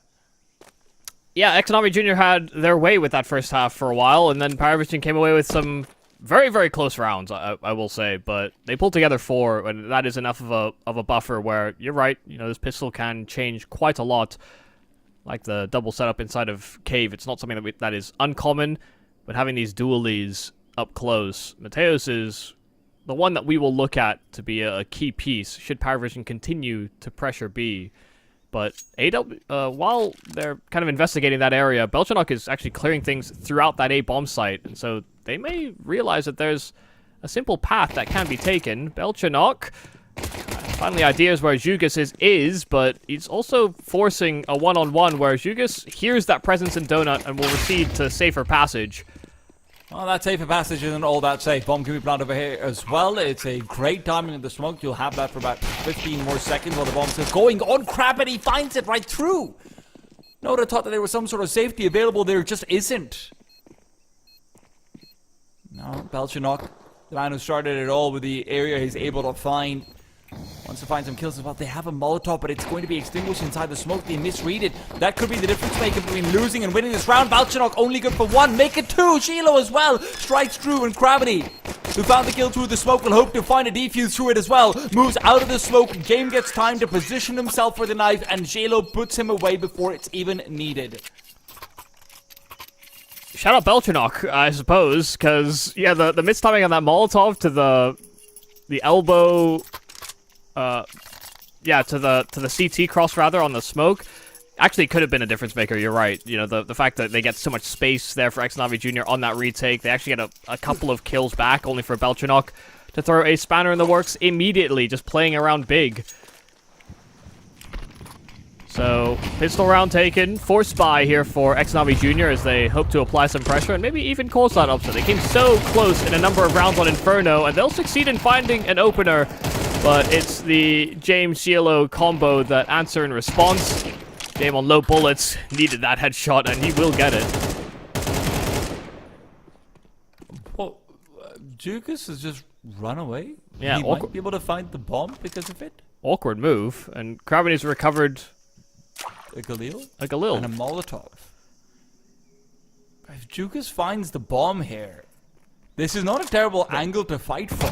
They actually know about the bomb as well, because Kraveny pushed it deep for that Galil, but he ceded the ground, and now Jugas is alone and separated from any sight and that package. Okay, so sanity seems like it has been restored despite a few windows of opportunity being available.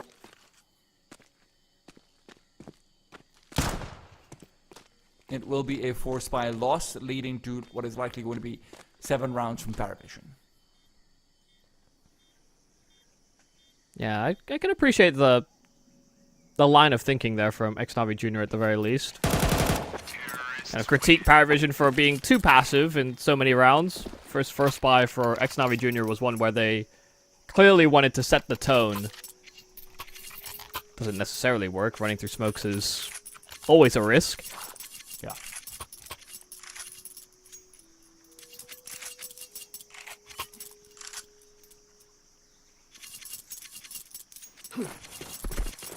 Now, I can only hope that Paravision keep it simple. That's one of the problems that they encountered when they were on Inferno.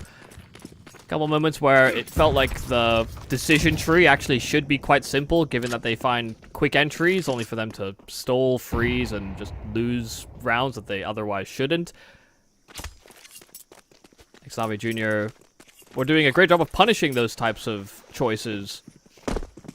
But should they have had that option available to them? I would argue not.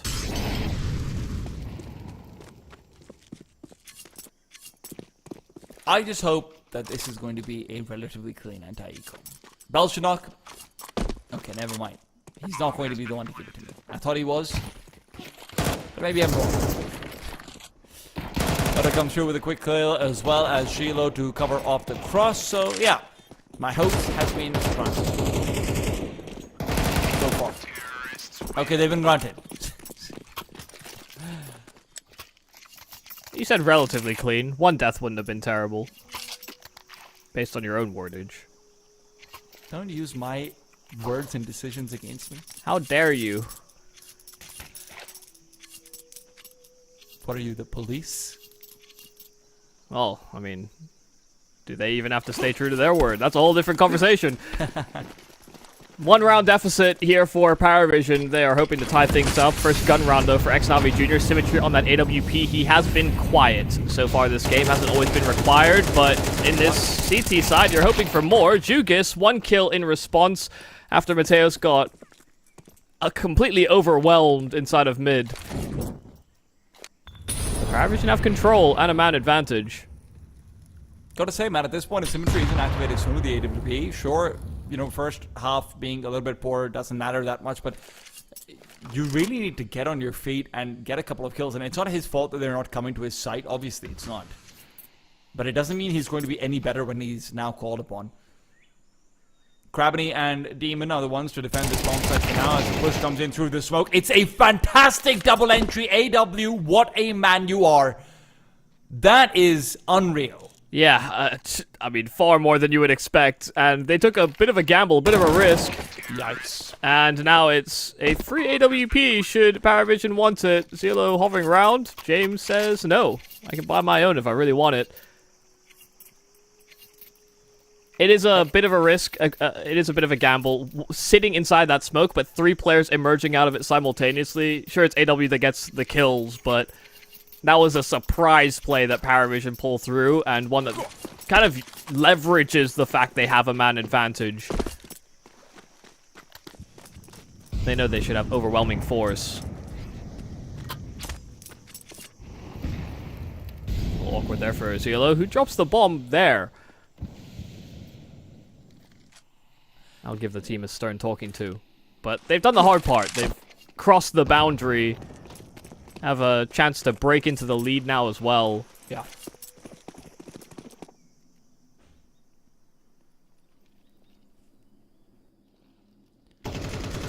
Gravity's the only one stopping them from finding that lead on the B-bomb site, but with the amount of presence that they are showing, Paravision might be expecting rotations to start coming through even if they're not there already. They would be right to expect that. What a utility, a lot of damage, a lot of Molotovs out on this bomb site, but still not a single T-side player has made their way through. They are waiting for a response. They are convinced there will be one, and unfortunately they're going to be right, but only because of their own patience. Noda, naded up.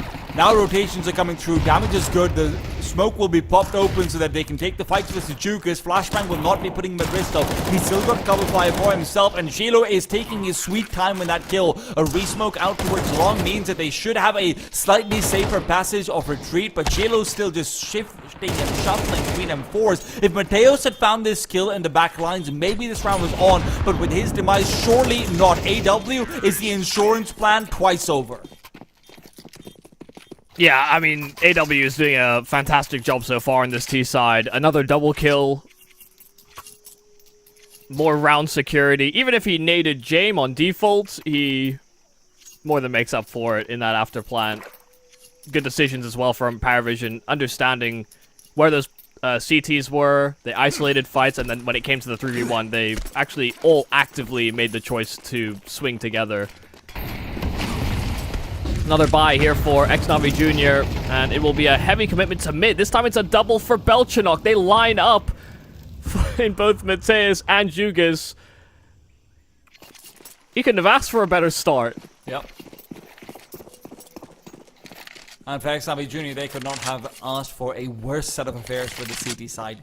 And that's one of the risks when you are aggressive on CT side. It's you know, I guess the other side of the coin of what we were talking about before, but we never saw Paravision really be that aggressive. Xnavi Jr. are trying to, and they are not succeeding. I mean, just running through smokes. Just running through smokes and finding headshots. This is like some Norbert levels of performance. Yeah, I miss that guy. I do too, man. God not forgotten.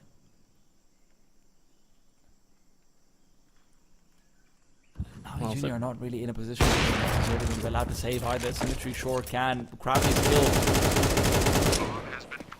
This has suddenly gotten scary. Yeah. Bomb took a lot of time to be planted.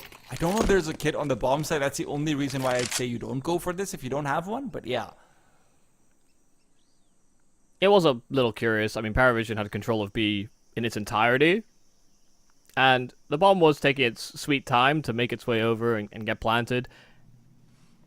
I think they wanted the extra time actually to stretch out and push for a hunt. Yeah, but it has made the round scarier. You're right. It worked though. You're not going to have a buy in the next round, otherwise maybe you could have dropped out weapons around those two that you saved. If you're going to go for it here, it has to be a force buy. And, well, they'll go to more of a middle ground. A weird middle ground. Symmetry likely going to be playing on the A-bomb side, just teeing himself up to save. This might be a 104 stack or something of the sort coming through. Or maybe Navi Jr. want to just fight for middle again. Faster play being threatened out towards the A-bombs, and you can see the CP swarming away. Symmetry missing out on that first shot. Belchenok has distracted them long enough. Paravision can start moving in onto the B-bomb side. Even if they crawl forward, they'll have access for free. And all of this utility that they've saved up, now it can start to be used. Shiloh would really love a deep flashbang here and now, but it won't be coming. Not just yet. He'll have to take the peak dry. He's good for it. He's good for two. Even gets a reset and not die. But the problem is his back lines, his leader has fallen. 3-on-2. Symmetry, the only one with real HP, and I think he might have walked through a Molotov or something like it. He still gets the flick. It's damage on him, which is good. It's great. And it should be enough to stop him from wanting to contest, but he's certainly going to go back to the A-bomb side just in case it's going to be a rotation and he can beat it. Yeah, he's hoping that they are scared of him. That just by revealing that ult, they'll somehow filter their way into A, and now he realizes he's picked the wrong side of the map. So this now transitions into a save call. No kit available, 3 HP, and an AWP in his possession. It could have gone better. Even hovering around this close is a little dangerous. That's a good call from James, though. Got to give him some credit out for that one. The faster util set out towards A, they've largely been avoiding overall executes that are taking place early on in the round. Also, when you've got poorer economy on the other side, you are generally going to pendulum a little bit more so between sites. Sure, it gets hairy because they're very slow to get into the B-bomb site, but yeah. Yeah, they also threw a lot of resources at that A fake. That's part of the reason why they were stalled on B. It's also, I don't think they were even convinced that it was going to be as effective as it was, because usually you stick around with your anchor player. On the B side, they still retain cave control at a minimum, or they're playing back square, jump spotting, or, you know, there's a number of ways you could play as that solo side anchor if you want to make those fast rotates, but it was full vacancy. Ex-Navi Jr. were fully convinced it was going to be a fast A hit. Timeout is critical over here. They have lost Rust. Yeah, indeed. They have lost now 10 rounds in a row. Oh, Rut-row. Yeah. It's gone from 8-1 to 8-11.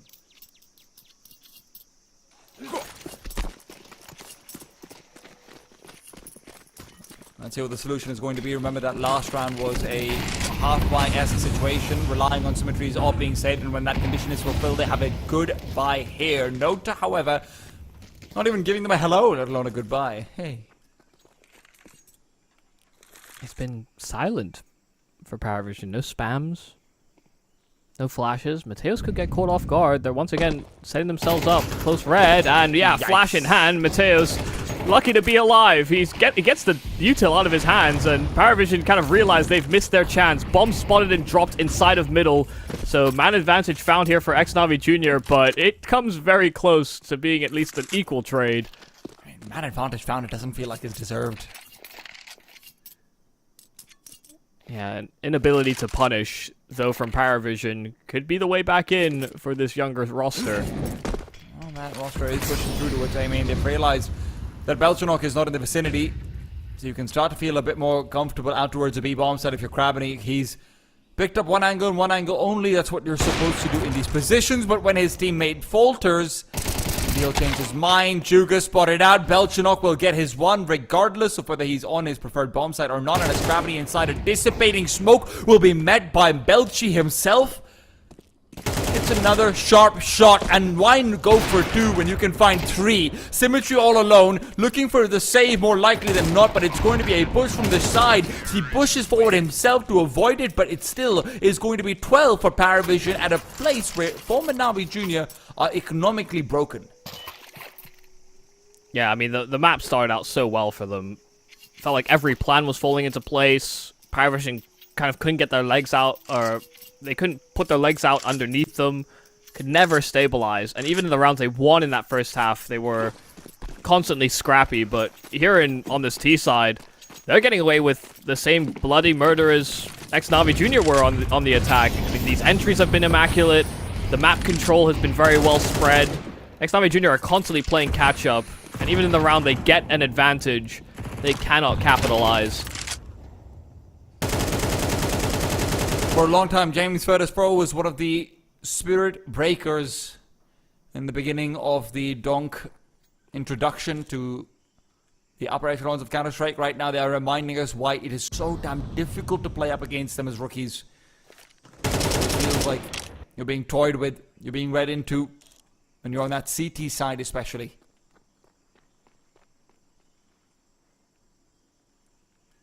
Yeah, it's again, they're kind of trying to strike a new balance with a bit more aggression. And, you know, you are right. You know, Jame-led teams have always kind of been mischaracterized as basically never doing aggressive maneuvers.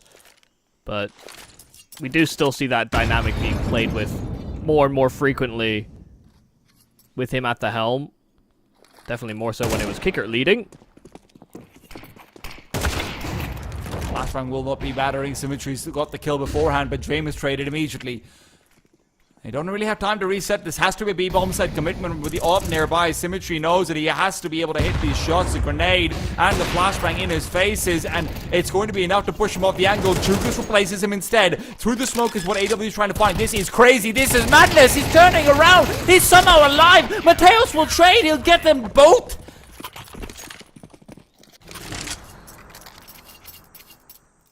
I am deeply confused. Did they want to run or did they want to fight? AW's tapping a plant in front of the short smoke and pulling his crosshair over to cave, which his teammate is already in and can see that there is no one on the flank.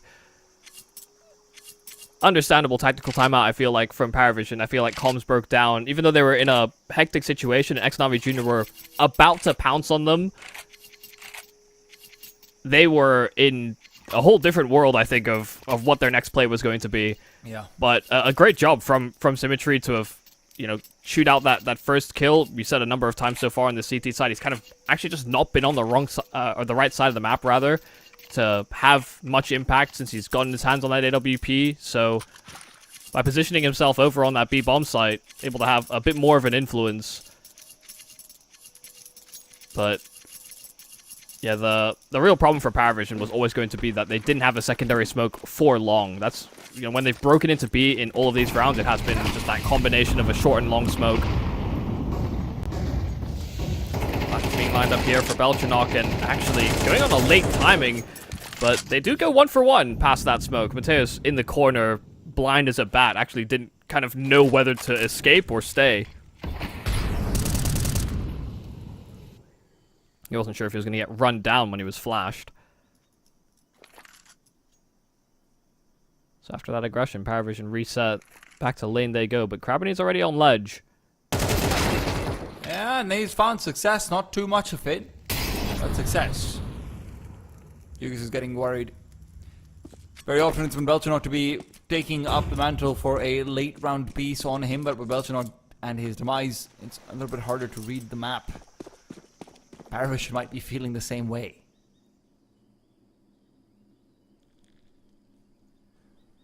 Slow creep and crawl. It's cave where they've made a home. Demon allowed to keep an eye on it though. That singular smoke that the T side still had is used. Flashbang as well. Put away. The Molotov goes deep. Very nicely lined up, and Demon can't pursue without being singed and giving up information. James still worried about a flank that will never come, so it's a 2 versus 3 on the bomb side itself. Now back to 2. Nota still fighting. He will be able to keep one off. Can't say the same about the second. James alone. 1-on-1. Tech 9 to close the distance as the reload is coming in, but he couldn't capitalize on the timing. It's all Demon. Yeah, I mean, fantastic job from Demon. I mean, the trades he gets, the instant headshot on the swing round the other side of default, and being able to steady his nerve when James is up close and personal and forcing the fight. I'm surprised James didn't run at him sooner, though.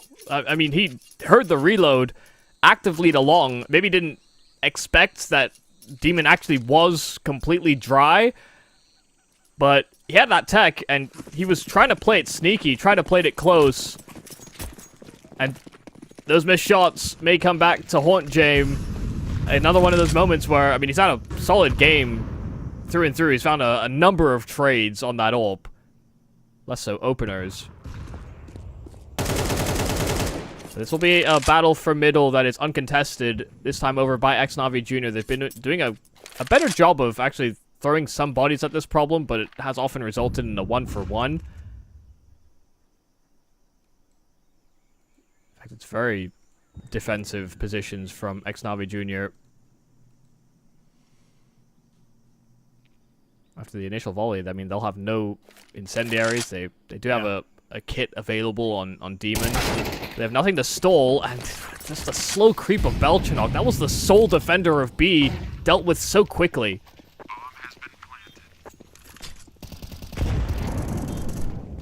Teros and Gravity right now are the only ones who can really fight forward, and with the flashbang pushing them away, Shiloh good for 1, makes it 2. Symmetry, his trade is going to feel insignificant with the smoke down on the site, obscuring vision, looking for more. It'll fade away. He's picked up the M4 to try and close the distance more effectively, but his crossfires are too good. It's 13 for Paravision, and Xnavi Jr. will be pushed down to the lower bracket. Yeah, I mean, a tough-fought victory there for Paravision, and sure, they had that long streak of rounds going into that T side of Ancient, but they were pressed, they were burdened, they were making mistakes, some of them were forced, some of them not, but there were a lot of chaotic instances and moments where Xnavi Jr. definitely could have won this series in much the same fashion as the 2-0 victory for Paravision, so kind of consolations to this younger squad who are looking to make a name for themselves outside of just being Navi's second team.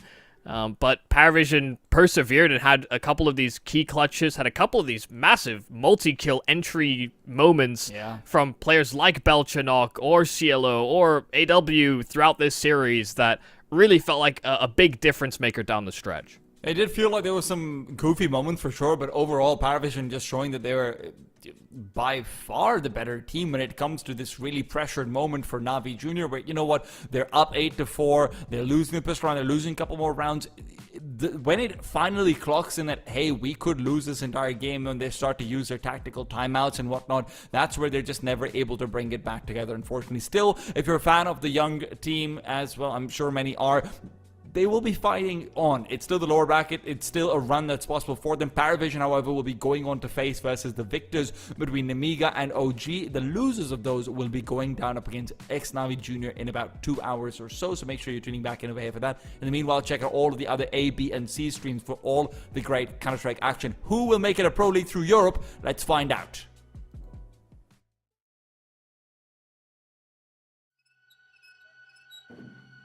Come play with us.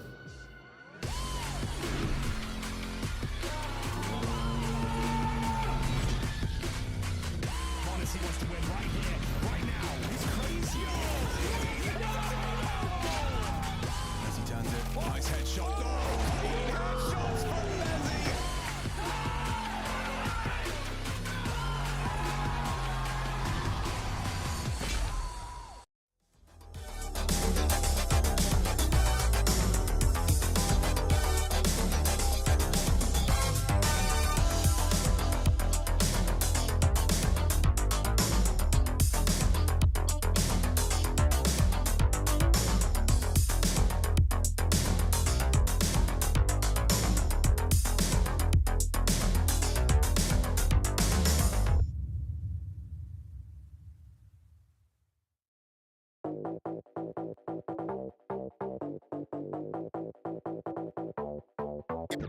Everybody know we gon' do it like this, do it like this, do it like this. Everybody know we gon' do it like this. Straight from the underground.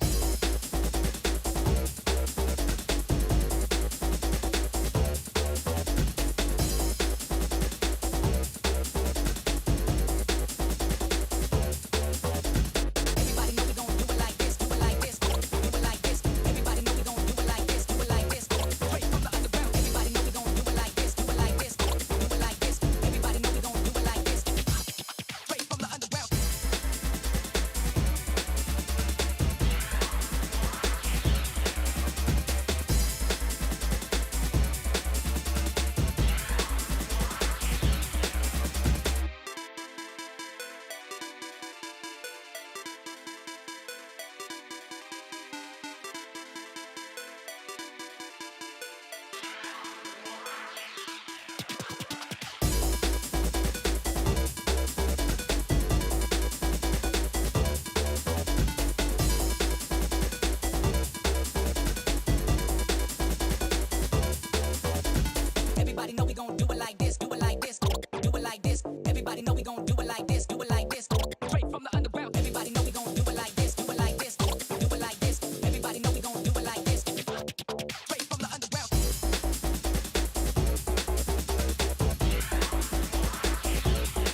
my speech is slurred. I can't find the words, the ones that make you turn around and tell me it's alright. A little bit more to keep me going. Feels like my feet have left the ground. Oh, nothing can hold me down. There's nothing I can do.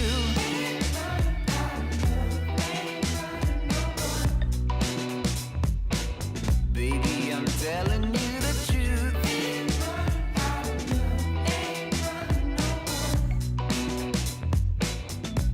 And if I can't be with you, take my heart, take it high. You knew what you were doing. You knew what you were doing all along.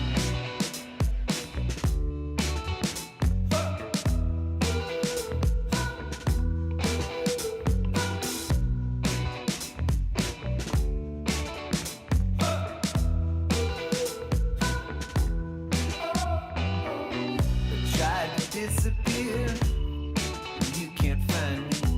You can't find me here. Soon the world will be far behind. I tried to get away, but you keep sending me a sign. Oh, baby, there's nothing I can do.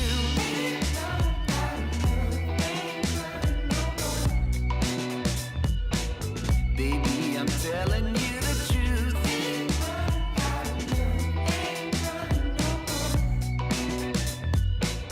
You always keep me on my toes.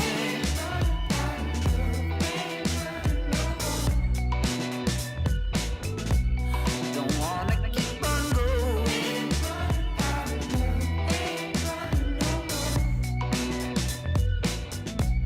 If I can't be with you, take my heart, take it high. You knew what you were doing. Take my heart, take it high. You knew what you were doing all along. Take my heart, take it high. You knew what you were doing. You knew what you were doing all along.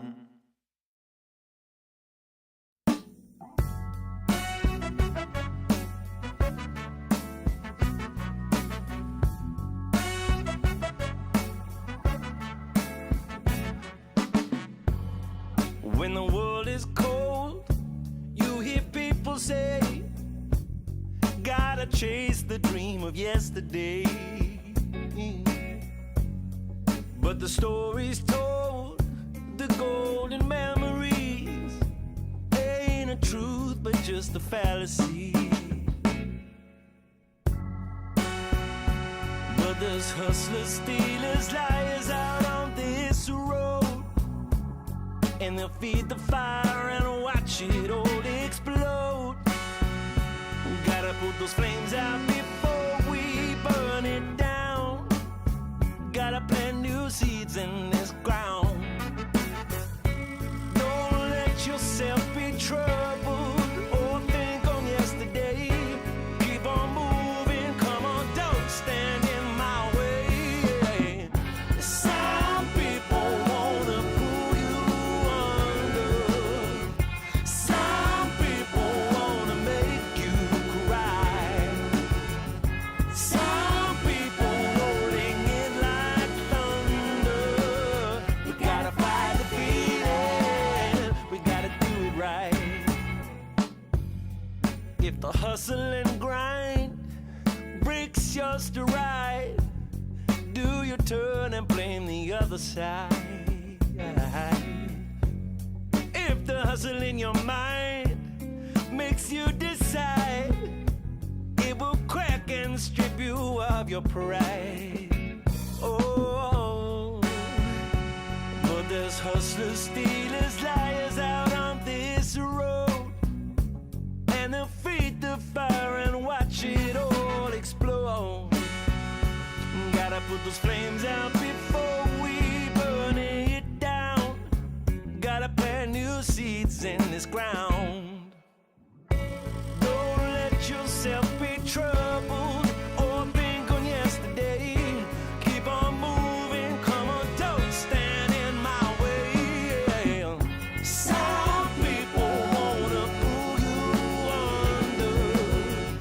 Some people wanna make you cry. Some people want it in like thunder. We gotta fight the feeling. We gotta do it right.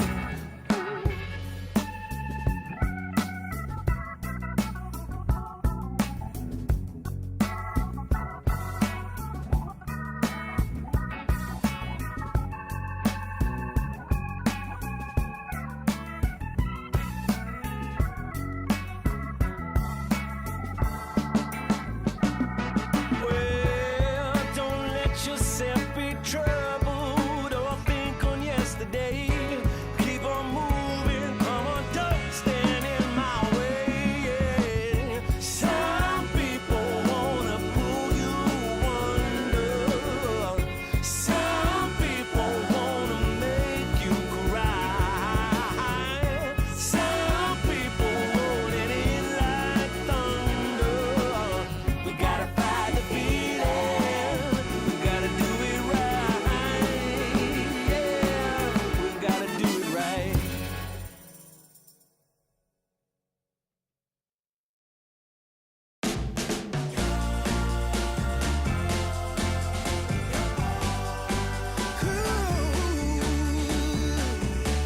I wake up every morning at the break of dawn. Get out of bed with a stretch and a yawn. Wondering what the day ahead might bring. Then I remember you and start to sing. See, I know I made the right selection. So keep me in the right direction. You got the ability, and I know what I need. You're everything I want. Got everything I need. Everything I want. Got everything I need. Yeah.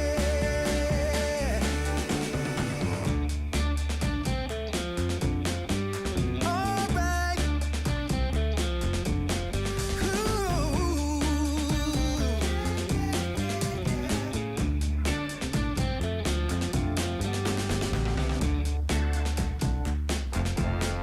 You're my desire.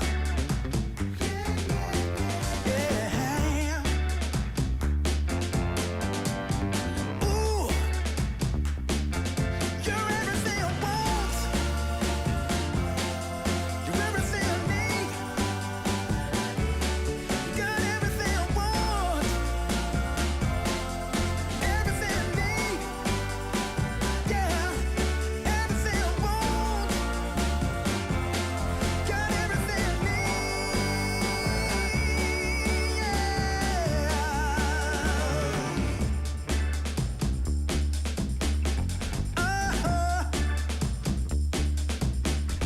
All right. Yeah.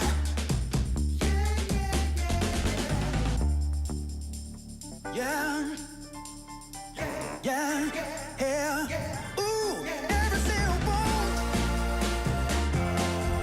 Everything I need. Got everything I want. Everything I want. Everything I need. Everything I need.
every moment can be precious like this. So come on, here's something you don't want to miss.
Lately, I feel I can't find my feet.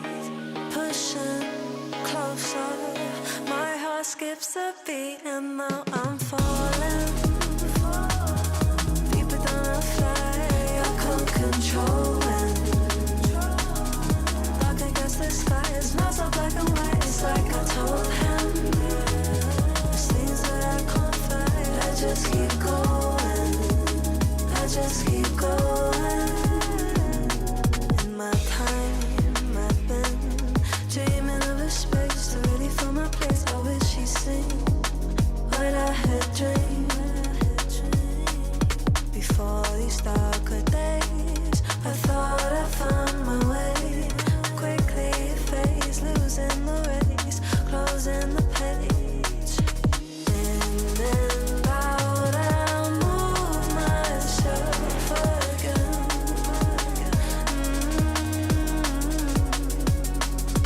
Time moves fast, I feel my heart beating.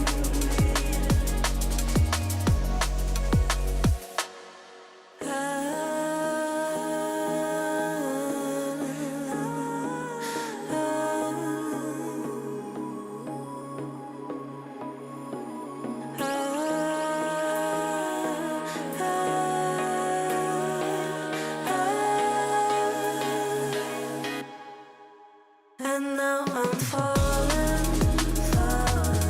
deeper than I fly. I can't control it. Dark against the sky, it's not so black and white. It's like I told him, there's things that I can't fight. I just keep going. I just keep going. I just keep going.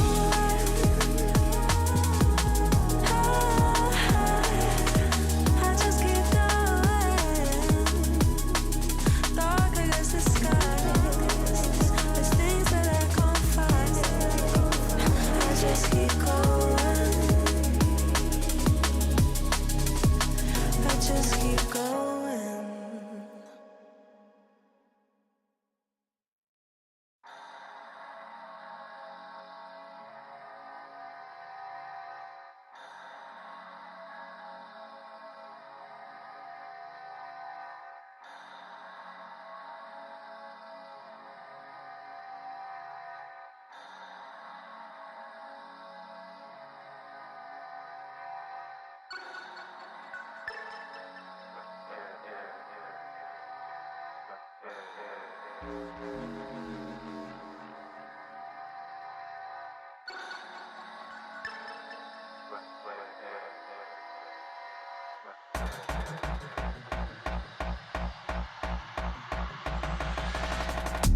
We don't do no talking round here.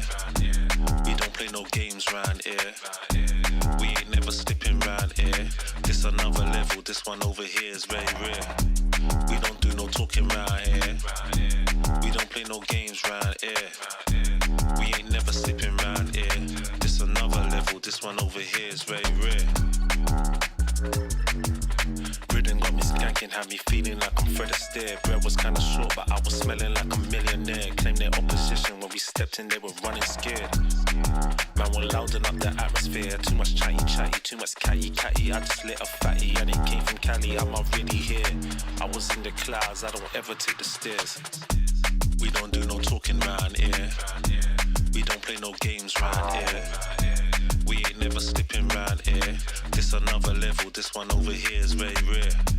We don't do no talking round here. We don't play no games round here. We ain't never slipping round here. This another level, this one over here is very rare. This another level, this one over here is very rare.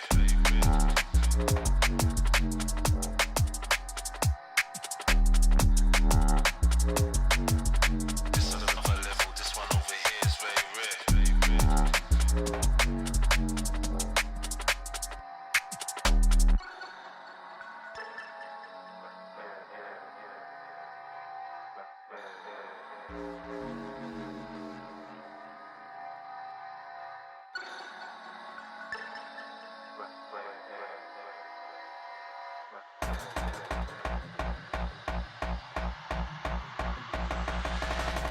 I was in the corner sweating till the lights came.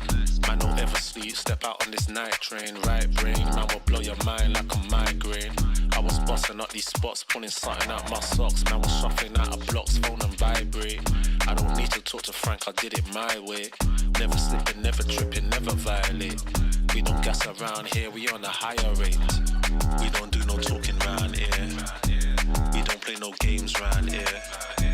We ain't never slipping round here. This another level, this one over here is very rare. We don't do no talking round here. We don't play no games round here. We ain't never slipping round here. This another level, this one over here is very rare.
If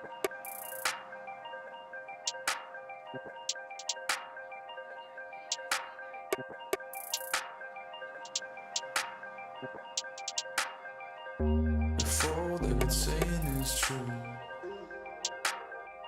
there's a wall before your eyes. Tell me, can you see right through? Right through, right through. Down through the wires and the pipelines. We go disconnecting from the city and the skyline. This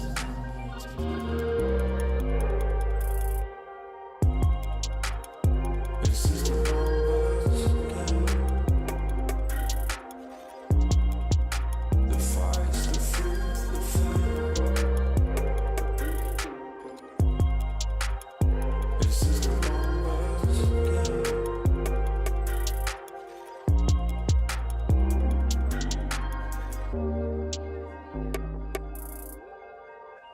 Counting up coins for a soda can. And there's nothing going on, no game plan, no plans. So I'm jumping out the fire, back into the frying pan. I'm trying to disconnect from the stats and the spray tans.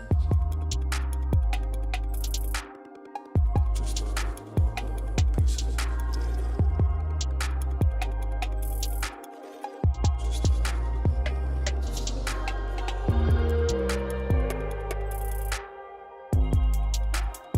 This is the numbers again. The fights, the fear, the fear.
Would you say that you would change?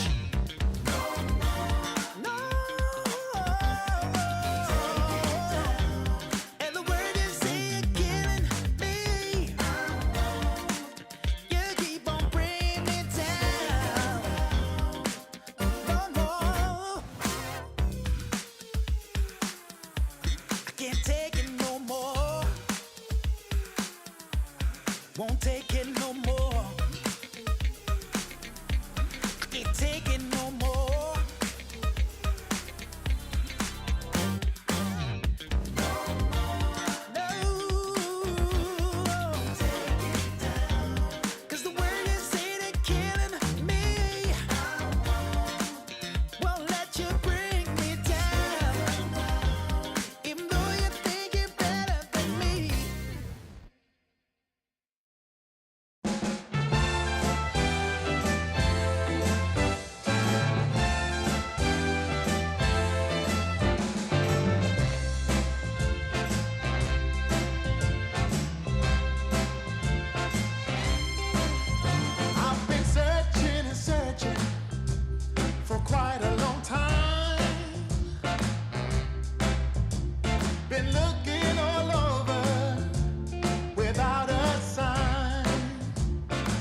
Yeah, we go to broad daylight, feeding every night like Friday night. I keep the party on rock and I Bombay ice.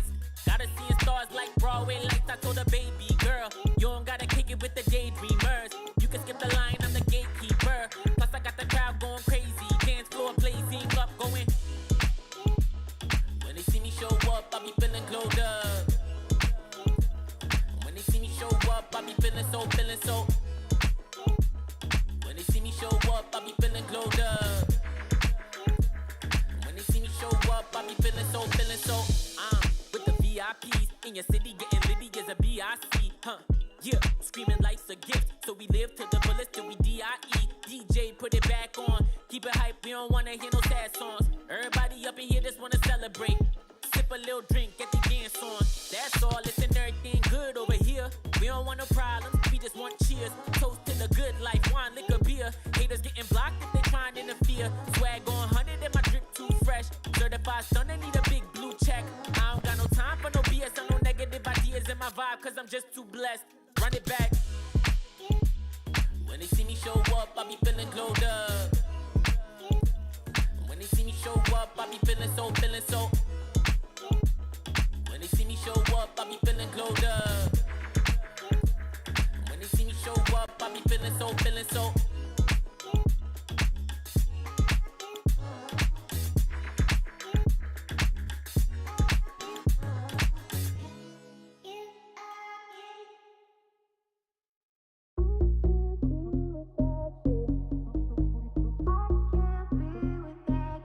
I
Everybody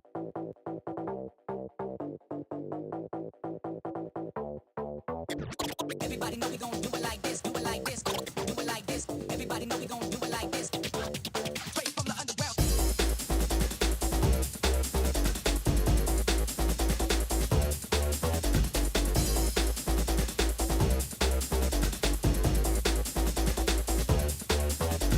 Everybody know we gon' do it like this, do it like this, do it like this. Everybody know we gon' do it like this, do it like this. Straight from the underground. Everybody know we gon' do it like this, do it like this, do it like this. Everybody know we gon' do it like this.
hustler. I can't find the words, the ones that make you turn around and tell me it's alright. A little bit more to keep me going. Feels like my feet have left the ground. Oh, nothing can hold me down. There's nothing I can do.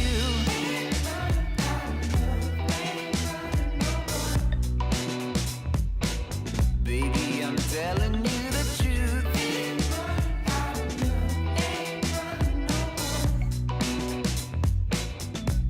And if I can't be with you, take my heart. You knew what you were doing. You knew what you were doing all along.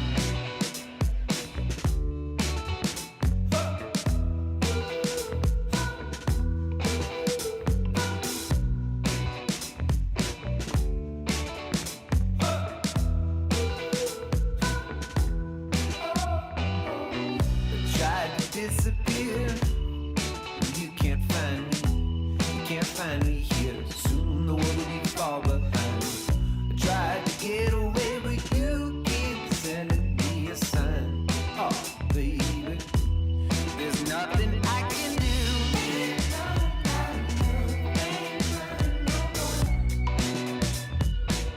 Baby, I'm telling you the truth.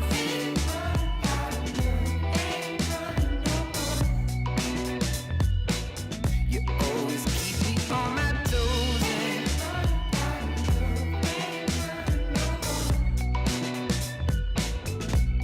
Don't wanna keep on going.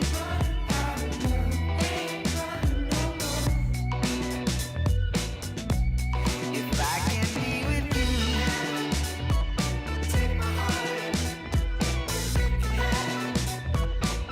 You knew what you were doing. Take my heart. You knew what you were doing all along. Take my heart. You knew what you were doing. You knew what you were doing all along.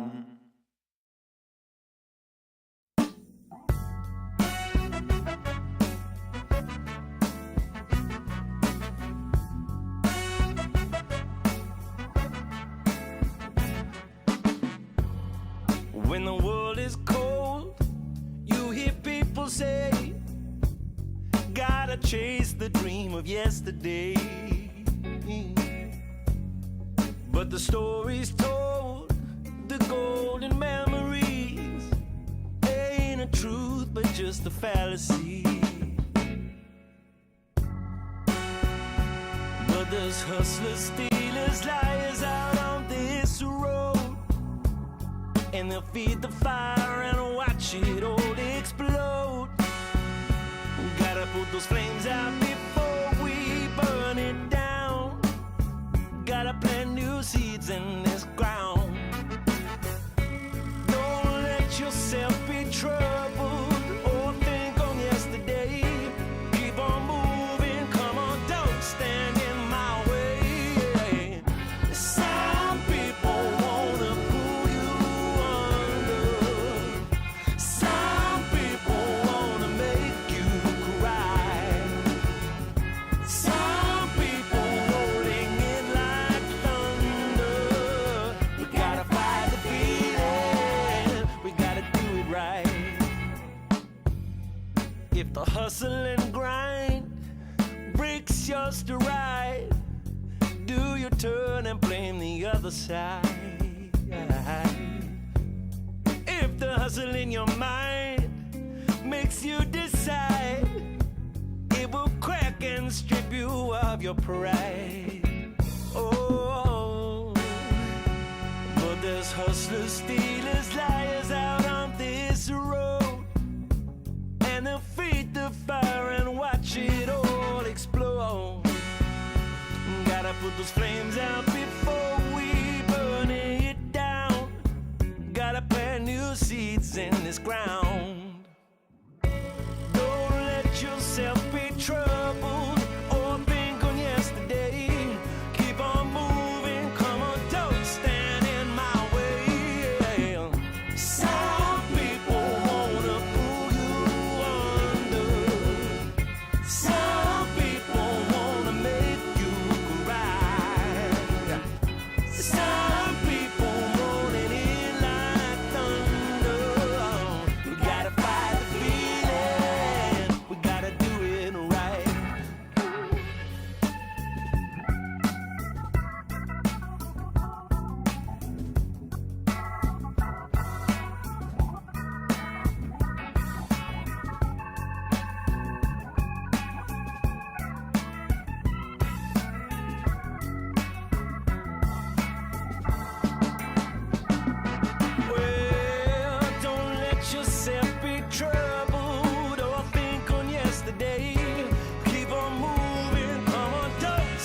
can feel it. That this is a magical moment. And not every moment can be precious like this. So come on, here's something you don't want to miss.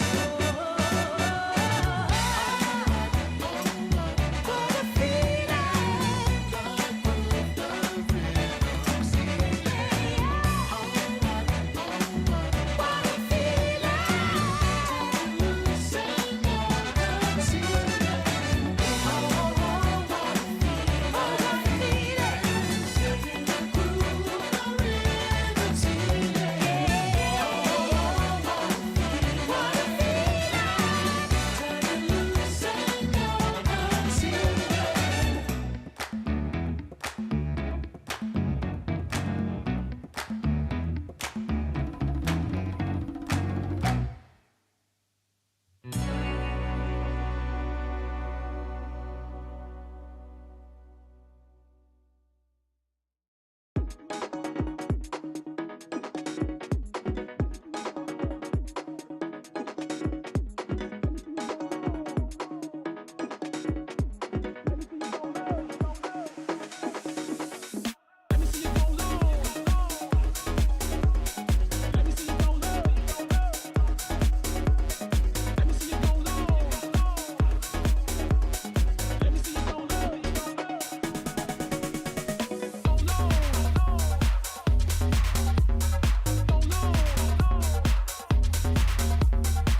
Lately, I feel I can't find my feet.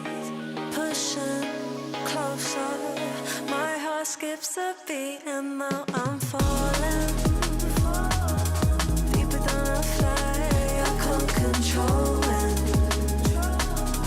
Dark against the sky, it's not so black and white. It's like I told him, there's things that I can't fight. I just keep going. I just keep going. In my time, I've been dreaming of a space to really fill my place. I wish she'd seen what I had dreamed. Before these darker days, I thought I found my way. Quickly it fades, losing the race, closing the page. In and out, I move myself again.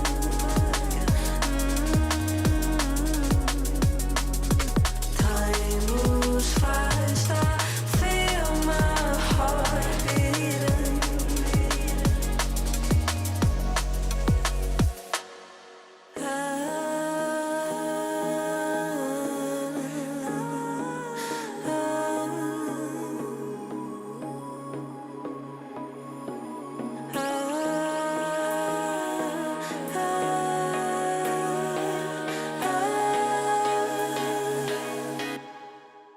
And now I'm falling,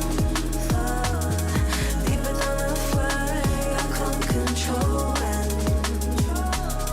Dark against the sky, it's not so black and white. It's like I told him, there's things that I can't fight. I just keep going. I just keep going. I just keep going.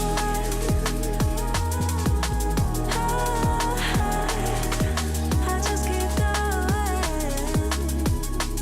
Dark against the sky. There's things that I can't fight. I just keep going. I just keep going.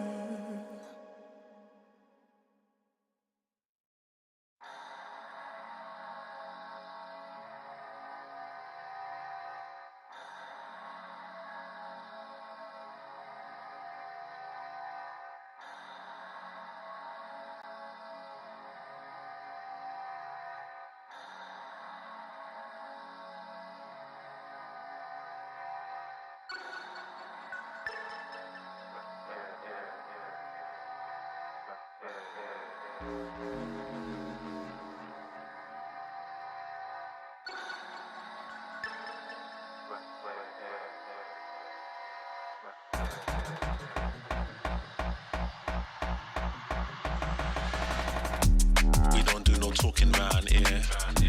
We don't play no games round here. We ain't never slipping round here. This another level, this one over here is very rare. We don't do no talking round here. We don't play no games round here. We ain't never slipping round here. This another level, this one over here is very rare. Rhythm got me skanking, had me feeling like I'm Fred Astaire. Bread was kinda short, but I was smelling like a millionaire. Claimed their opposition when we stepped in, they were running scared. Man were louding up the atmosphere. Too much chatty, too much catty. I just lit a fatty and it came from Cali. I'm not really here. I was in the clouds, I don't ever take the stairs. We don't do no talking round here. We don't play no games round here. We ain't never slipping round here. This another level, this one over here is very rare. We don't do no talking round here. We don't play no games round here. We ain't never slipping round here. This another level, this one over here is very rare. This another level, this one over here is very rare.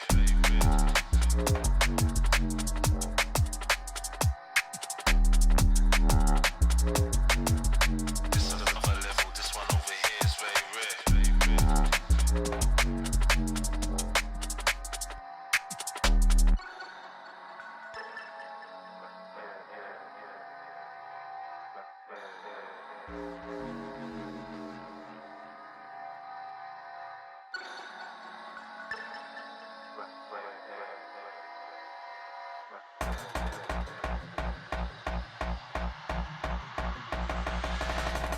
I was in the corner sweating till the lights came. Man, don't ever sleep, step out on this night train. Right brain, man will blow your mind like a migraine. I was busting up these spots, pulling something out my socks. Man was shuffling out of blocks, phone and vibrate. I don't need to talk to Frank, I did it my way. Never slipping, never tripping, never violate. We don't gas around here, we on a higher rate. We don't do no talking round here. We don't play no games round here. We ain't never slipping round here. This another level, this one over here is very rare. We don't do no talking round here. We don't play no games round here. We ain't never slipping round here. This another level, this one over here is very rare.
Welcome back to the ESL Pro League Season 22 European Close Qualifiers. This is Tea Time with Michael Yumi Cassidy as we are heading down to the lower bracket to say goodbye to a couple of teams. It's between the former Navi Junior squad and OG, both teams rising youngsters. OG maybe with a little bit more veteran presence. But before we get into the details, Michael, how are you feeling about this matchup overall? Yeah, I mean, feeling pretty good. OG are going to be a little bit disappointed that they even find themselves in this lower bracket, considering their game against Namiga was very, very close throughout. Navi Junior didn't had chances to win against Paravision. That much is true, but it didn't go down to 13-11s on back and forth maps, and then a very close 13-9 on the decider. There were these key influential moments from Paravision that did seem to tip it over the edge, and so I think OG are going to come in with a lot of fire, understanding that this is quite a long day and they're going to have to be pressed quite firmly into this game as well, just knowing that everything is on the line here. Well, Vito, straightforward. It's Ancient for OG, Mirage coming through for the former Navi Junior camp, and Anubis as the decider. I don't think there's too many surprises over here. Do you? No, I don't think there's any real surprises at all. I'm pretty satisfied with this, especially with OG moving into an Ancient. I like the way that Krisen calls on this map. I like the way that Nikados moves on this map as well. So I'm expecting some good things here, and I'm expecting maybe a better looking Navi Junior as well, considering how many times they go into actually good positions against Paravision. Should be a quite close affair. OG starting on the CT side, actually, and immediately Doolies flashed up. They take cave rather quickly. Navi Junior into B immediately. Well, that's free.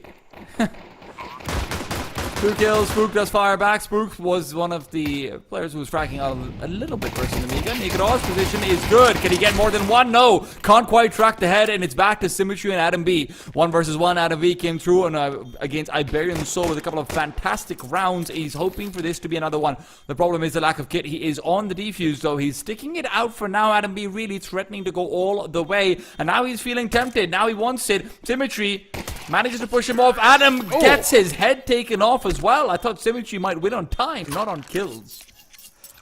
Yeah, I mean, Adam B really did try to call his bluff there. I'm surprised it comes down to that 1v1, considering the double entry immediately there from Navi Junior, but a fantastic job clawing it back and giving Adam B a real fighting chance to close out that round.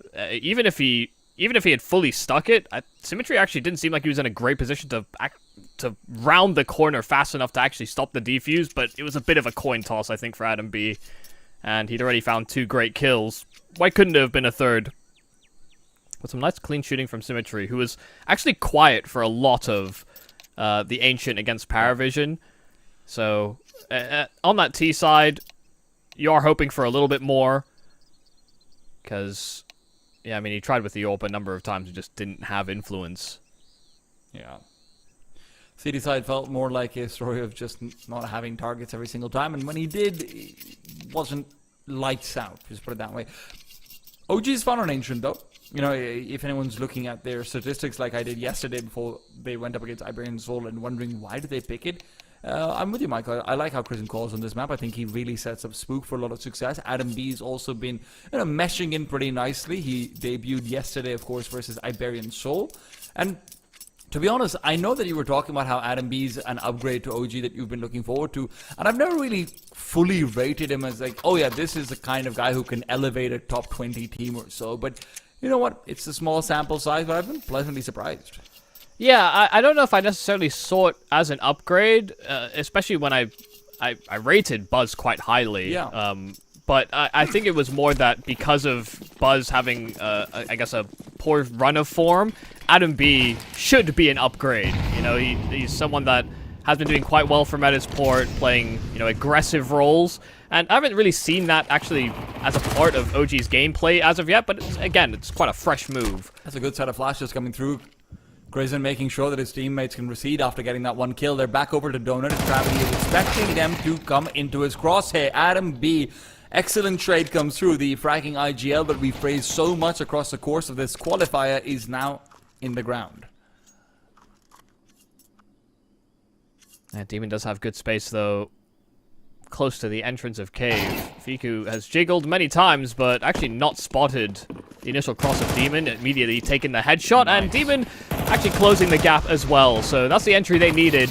Man advantage, and these healths being so low on the side of OG. Tees up Demon for success. First kill's easy enough. But as they punch in that plant, they are under a bit of pressure. It's a fadeaway that's going to be the real problem. Symmetry is lost inside the bomb site. He's hoping the smoke will help, and Adam B is just going for a full drive-by. He gets almost 2 kills. Mateos is low as well. This round is all Adam B.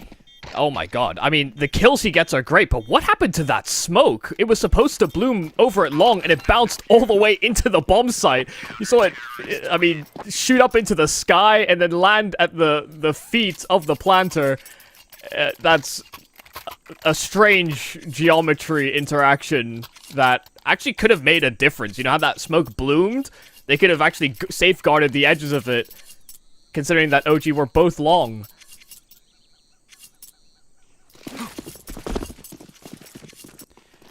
Strange way to lose. But Xnavi Jr. did get their plant down, and should they, considering they lose to the force buy, they will answer back with a force buy themselves. 2 rifles creeping out towards elbow. Very heavy presence. Damage from Spook is good through the smoke, and Adam B will get his 1 from Donut, but the trade is immediate. It does leave a vulnerable A bomb site. Molotov will stop Spook from going out into the bomb site and fully contending. The grenades are very good on the Crizzen, keeps him nice and low. While the bomb's being planted, Demon has to be careful. He's not the one with armor, so that M4 does feel like it's in the wrong hands. But maybe he can show us that it's not about the Kevlar, it's about the shooting. Crizzen inside the smoke, waiting for it to be finishing up. Another deep grenade, won't be finding too much. They already moved past it. And Mateos will have to do so much as he's left alone. The one to find the first and only kill in this round is also going to be the last one to die, but die he will. It is an effective anti-eco where they keep 4 rifles alive, even some upgrades. Yeah, good urgency as well coming out from spawn. They played shoulder to shoulder. They get the entries they want to back into the site, and by the time they have to deal with that player inside of Donut, they've just got such a significant man advantage that, you know, they've got smokes blooming on top of the defuse. They're getting kills immediate, and there was effectively no way to salvage the round anymore. Xnavi Jr. did get what they wanted in terms of getting a plant down, but with 4 survivors in that last round, they go for another force buy. This is something that we definitely saw in the game against Paravision, just this tendency to lean into the force, and well, I'm not sure if the force will be with them. Well, let's find out whether they can be perfect Sith Lords on OG. Spook on the other side of the flashbang is good for 1, not the second. Symmetry can trade away nicely. The Molotov keeps Crizzen from pushing in and trying to provide backup as well. And brings it back to a 3 versus 4. 1 smoke and a kit available here for OG, but being that extra man down, they need this double temple play to work. Crizzen starts pushing out. No one's actually peeking in for him. Demon's a late push, and now Nikodos has been double peeked by Kravity's late swing. Sure, they lose Jugas, but it's still going to be just Fiku trying to find a bit more solace, a bit more damage perhaps. He spots out the rifle barrel, and that'll be baiting out his shots. It feels like force-on-force action continues. The Jedi Wars are not over yet. Yeah, maybe I shouldn't have doubted it. I mean, they go with the last prior round force buy, they lose, they still go for another force, and this time it's far more successful. I mean, going 2 for 1 on the entries at A, and this is then that temple play just being completely empty-handed. You ever seen a force buy with an op, Michael? Well, it's not. It wasn't really a force. Is that now that's the we're thing. coming into a force buy with an op. It's not really. Is my point. It feels weird. They had 4 rifles retained over the last round. I mean, this is you know kind of what they had in reserve. Well, Nikodos will be able to find the 1, but in through the smoke, he's already found his death. Deep Molotov from Spook. And well, oh my god. On Spook. Ooh, Crizzen's found the bomb plant. The Kraben, he's not going to be able to get that one down. It's a strong equalizer, although there's a refresh on the smoke. Spook is creeping through. They weren't checking for him, but he tries to drop down. He looks for too much. And now, with the grenade popping open, the smoke, Fiku certainly had the chance. It's not one used. Jugas and Demon, solid double-double. That's kind of a shame there for Spook. He gets a lot more ground than he's expecting, and he actually had a free kill had he just not dropped off out into Brokey. It's a small micro error, but that could have been the cascading domino to to knock down everything for that potential plant for Xnavi Jr. Instead, it ends up empty-handed, and Xnavi Jr. have dealt with the economy of OG, so they're feeling pretty good about the rebound here on T side. No, Crizin, you don't get to get away from that Molotov that easily. Gotta take some damage first. You just have to take an extra step to the right. Hard to gauge the spread of the Molotov sometimes. It's going to be 4 USBs right down B ramp. It's 1 kill found, and anything beyond this is going to be nice, but beyond that is not going to be found. Actually, off's been dropped. They should be able to recover it. Spook finds great damage in the end. Yeah, nice shots. I mean, especially the last one on the jumping Mac 10. Far more damage than you would expect.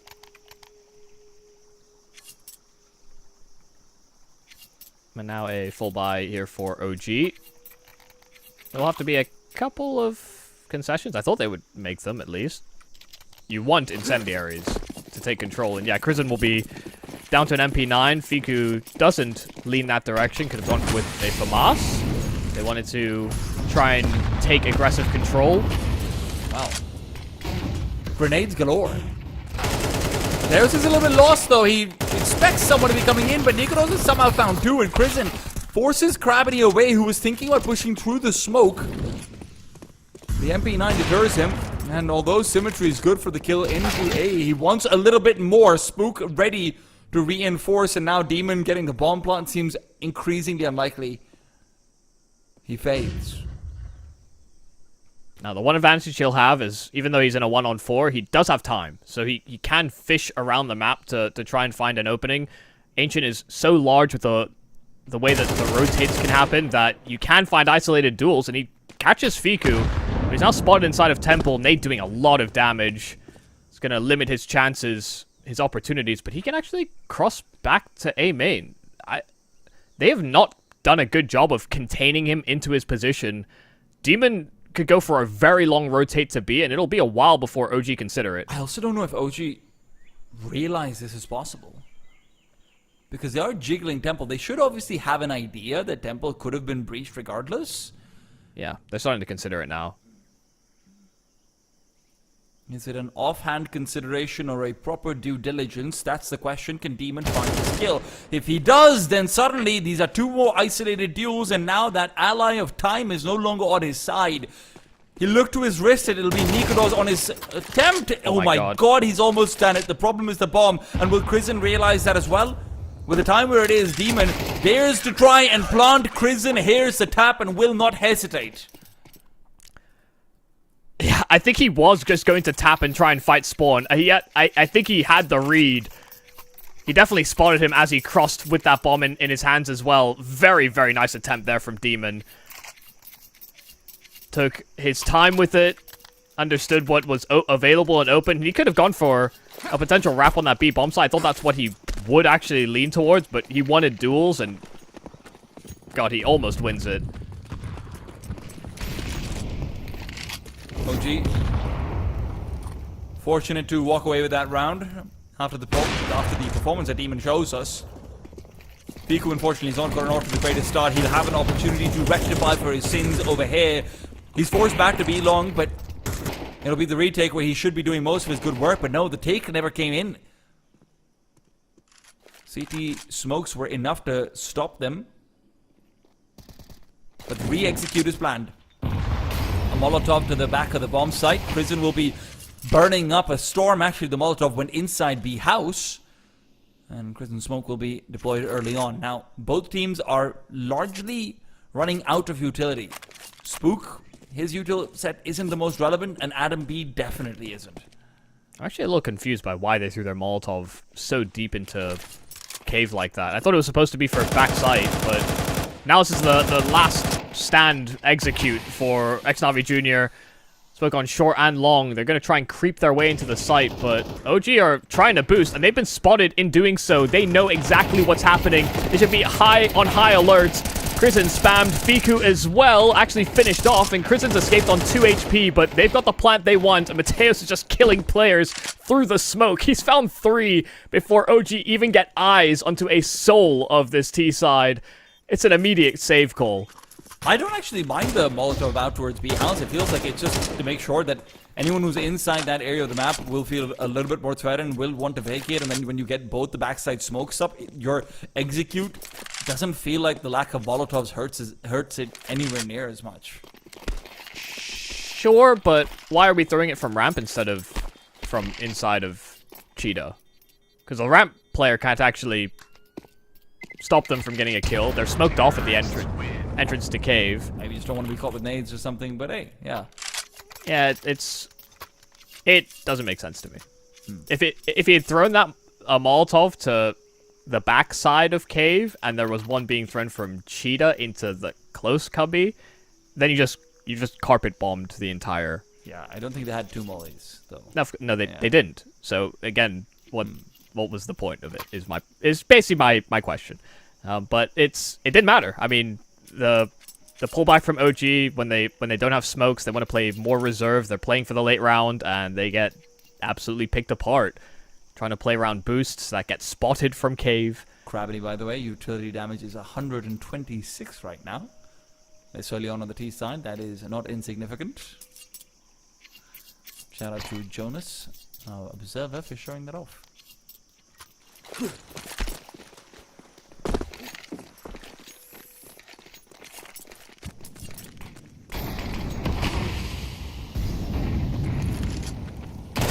Adam B, trying to take the fight to them, is going to receive a shot to the head.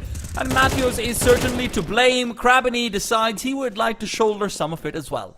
That's crazy. I'm actually perplexed that OG went for an independent close close run actually to elbow, and it was so delayed in terms of the support from the backside of Donut. They don't clear for Kristen though, and he actually can't cancel the plant. Well, doesn't even get his kill. Hard shot to hit. Yeah, I'm it's a little curious there from OG. I mean, great delay flashes there from X-Navi Jr. They're coordinating that alongside the timing from ledge instead of the timing from elbow. That's why Mateus was actually walking through that smoke, but he heard the steps of Adam B just beelining straight for him. So he got ahead of that play, and then the support just got super flashed by the 3 or 4 that X-Navi Jr. threw to mid.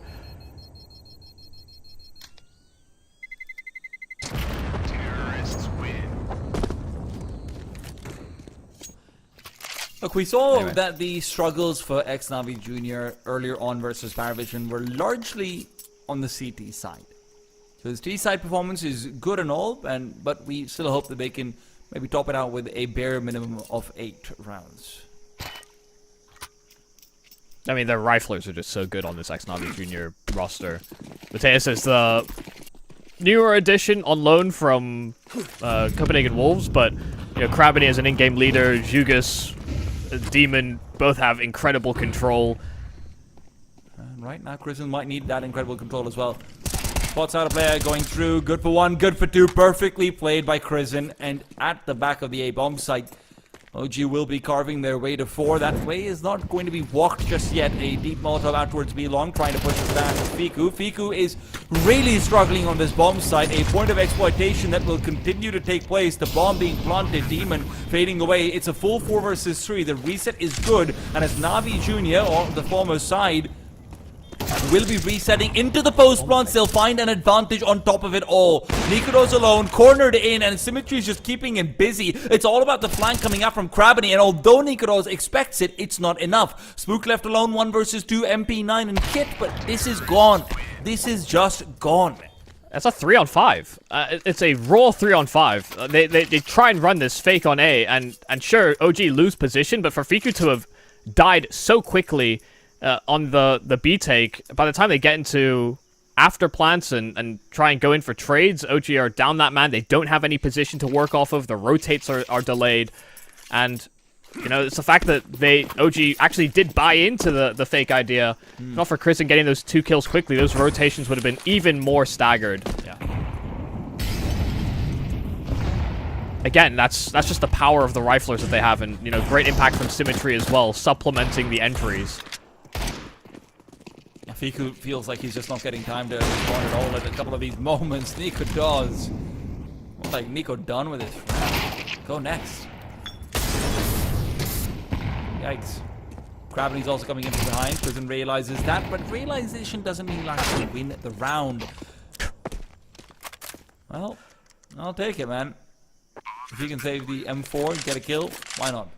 Symmetry is just busy combat opening inside of Donut, and it's just funny to me that Craveney just gets shot in the back of the head while he's watching his teammate brawl it out. Figo is trying to brawl his way out as well with a save. 8 rounds on this T side already.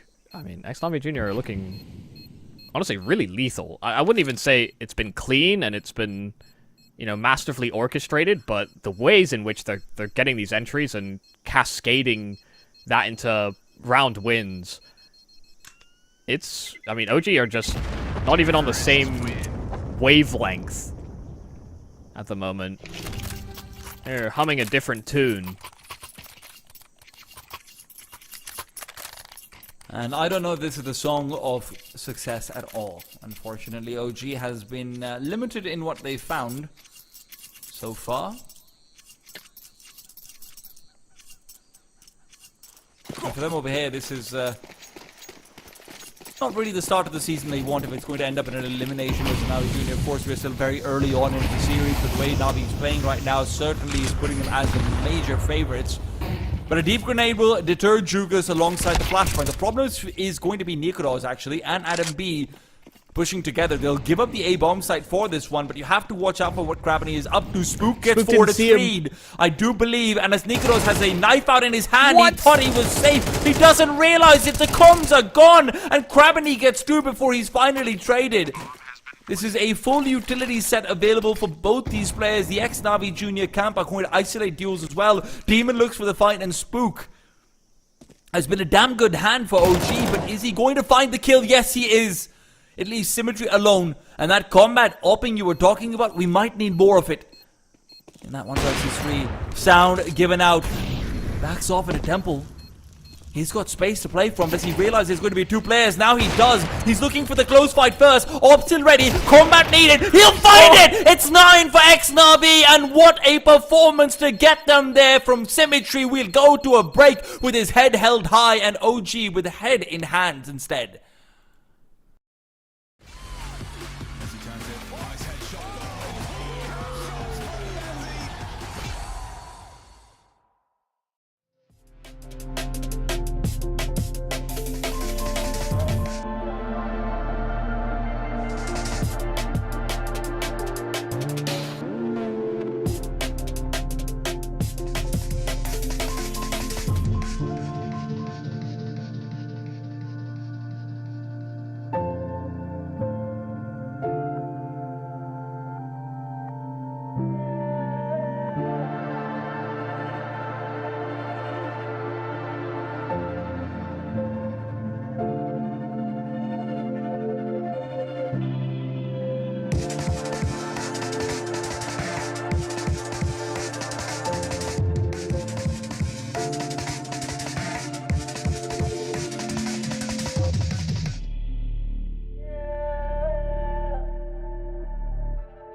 If all they've been saying is true,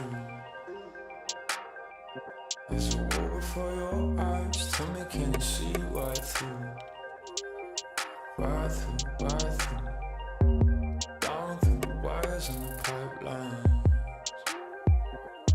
We go disconnecting from the city and the skyline. It's the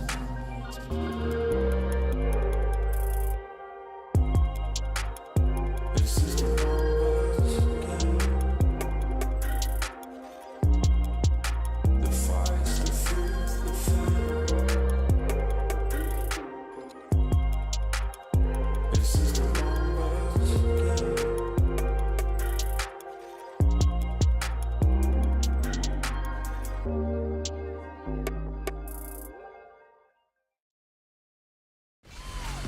As he turns it. Nice headshot.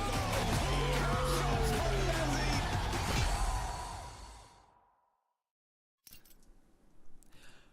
Welcome back. What a performance coming out in the end from Symmetry to put Navi Jr., or the former squad representing that banner, up to 9. OG feeling suffocated. Yeah, and it seems like Navi Jr. are just blessed to have all these players that can pull off clutches. Symmetry did have 2 clutches himself, but, you know, Demon almost pulled one off. That was crazy. OG just don't seem to have the same level of killer instinct or stopping power, and that will translate into this CT pistol here for Navi Jr. 2. 3 players already fighting out towards that A bomb site. 2 from default, 1 from Donuts. Okay, guys. Nikodos has a plan. It's Right. actually crazy that this is what they decided to It's do. okay, guys. For a main, bomb It's B. okay, guys. Guys, I've got this. Nico, no, never mind. I love that Jugas insta headshot him through the box as well. I can't. All right, but do you have a What plan, happened? Michael? But do you have a plan? What happened in this game? Like, I felt like at the start it was a little neck and neck, and then all of a sudden The neck it's was cut off just for OG. yeah. What is? It's funny because, you know, yesterday obviously we watched them play against Iberian Soul, and look, I'm not gonna bash on him. This is whatever. It's okay. You're in a bad situation. But we're praising Krisen so much. Like, look, the variety of the strats and this and that. And Krisen today is showing us, hey, my variety also includes what you can use in your matchmaking. 4A bomb B. Well, I'm sure I've seen fakes, but a 4-man commitment to the fake. this is like Mouse Sports 2015 with Nico. I can't believe that. And they were so committed to the fights as well. It's not like they were, just show bodies and then run away. Maybe Nico just stop believing. Spook, however, in middle with the Eagle is fighting for this boost. Unfortunately, Jukas is kind of just better.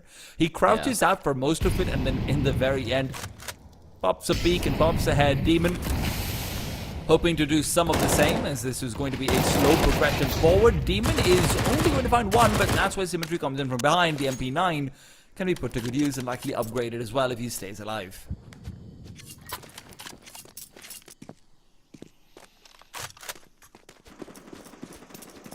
Oh, let's just put this one behind us, I suppose. See if Krisen can cook something up. Fiku is stayed at least towards this B ramp for now. Here's the jump spots over at long, so has confirmation on at least 1 position. And he will now show some presence. Just a couple shots rattled down range. And, Navi Jr. won't suspect that once again, the bomb is not where they expect. OG's reading them like a book, Michael. Oh? If he could get 1 more kill over here, this round is very much on. He's going to end up falling down in the end. Gravity, in the process of sussing out the fake, has brought it down to a 2 versus 1. But frankly, this is an opportunity for Krisen. Can he take it? They don't have a kit. And a 10-second stick would be very brave. They're going to assume, rightfully so, that he should be within Donut, but Krisen's going for a wilder play for a long wrap. In fact, he's not revealed his hand. Krabini seems to have sussed it out. He was actually expecting the temple rotate, but able to make the adjustment. Well, nice effort from Fiku. great stuff from him. Yeah, he's had a difficult game so far, and frankly, good to see a little bit of performance as realistically what is just going to be a bit of a morale boost going into Mirage. So with the way things are going, it feels unlikely that OG is able to actually mount a comeback.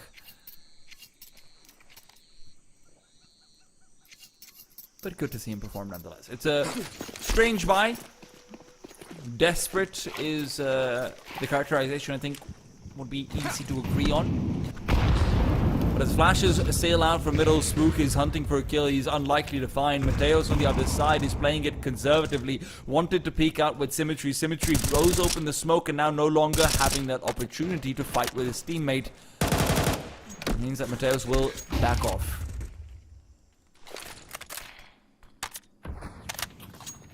This has been one of the most gracious starts to a round I think we've seen all game.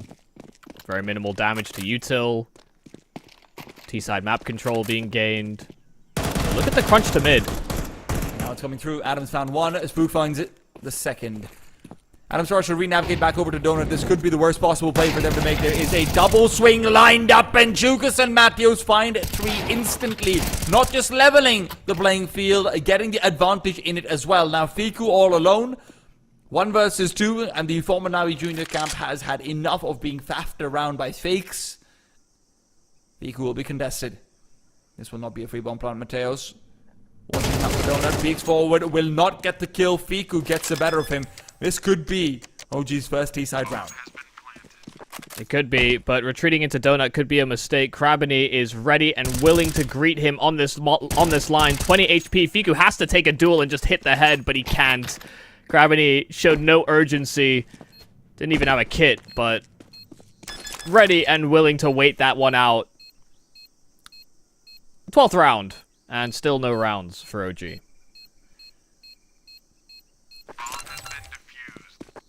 Probably one of the better looking rounds we've had from them in a while, but still. Yeah, it seemed, I mean, the plan seemed solid. Again, they get themselves into entry positions. Nice. A lot of rounds in a row. But it's just another 3v5 that they seed. Yeah.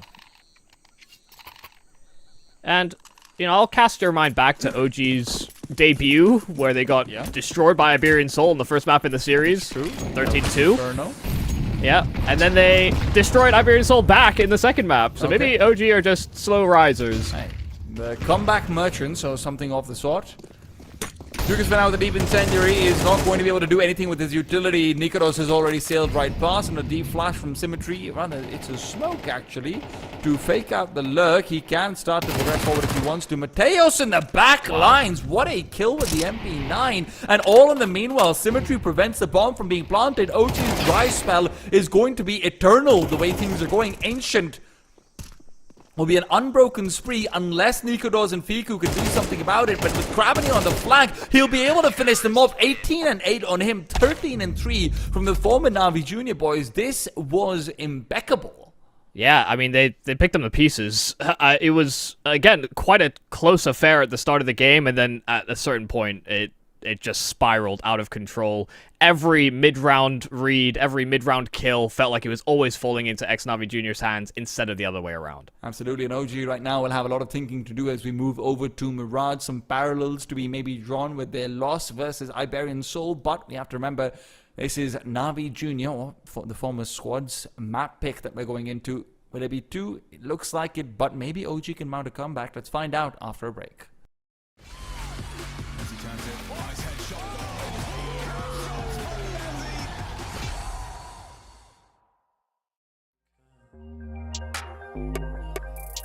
And there's nothing going on, no game plan, no plans. So I'm jumping out the fire, back into the frying pan. I'm trying to disconnect from the stats and the spray tan. Just another piece of data.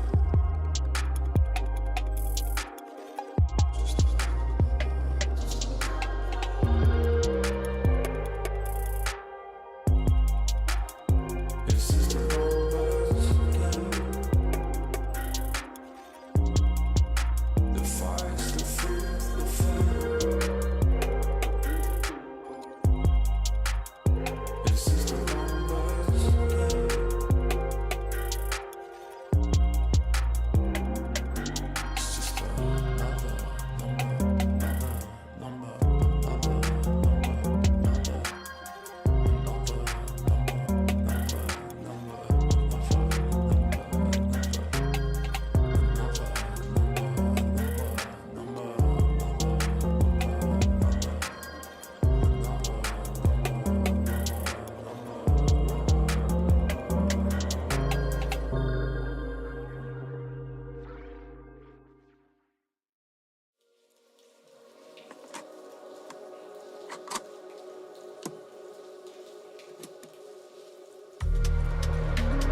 Just your candlelight.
Won't take it no more.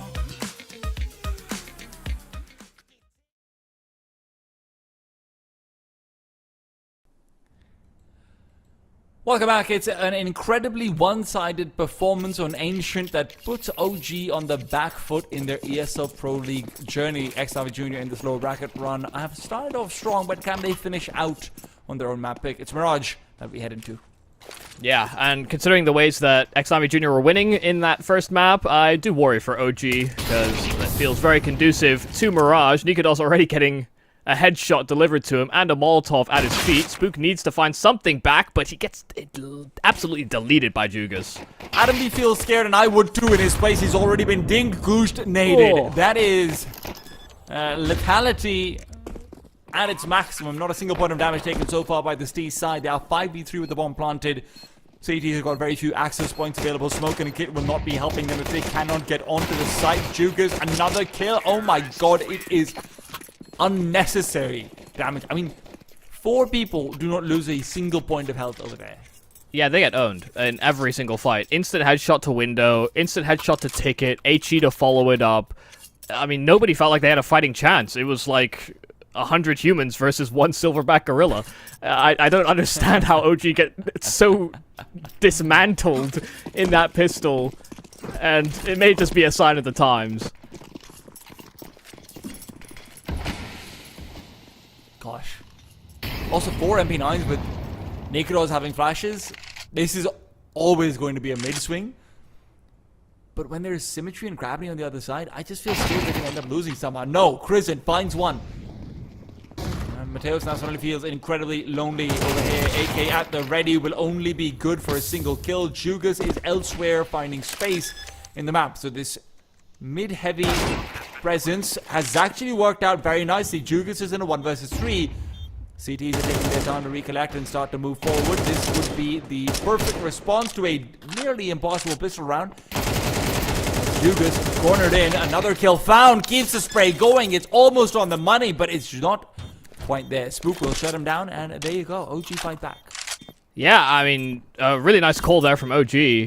Just knowing that they were going to set up for that mid-collapse immediately, and, you know, to be honest, the fact that Xnavi Jr. were able to salvage even a kill after the first players picked apart so quickly was at least a fighting chance back into the round, but OG spaced themselves quite nicely. The recovered weapons have an impact, and that kill from Nikodos especially into Market just secured the round in terms of maintaining that advantage. I mean, the Nikodos kill and the frag that they get onto a player dropping down in the B apartments, both of those combined are just so good.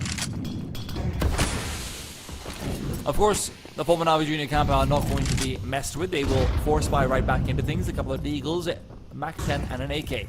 Nikodos flashed up, forced back. One of the contesting middle, and there's a reason why they weren't prison.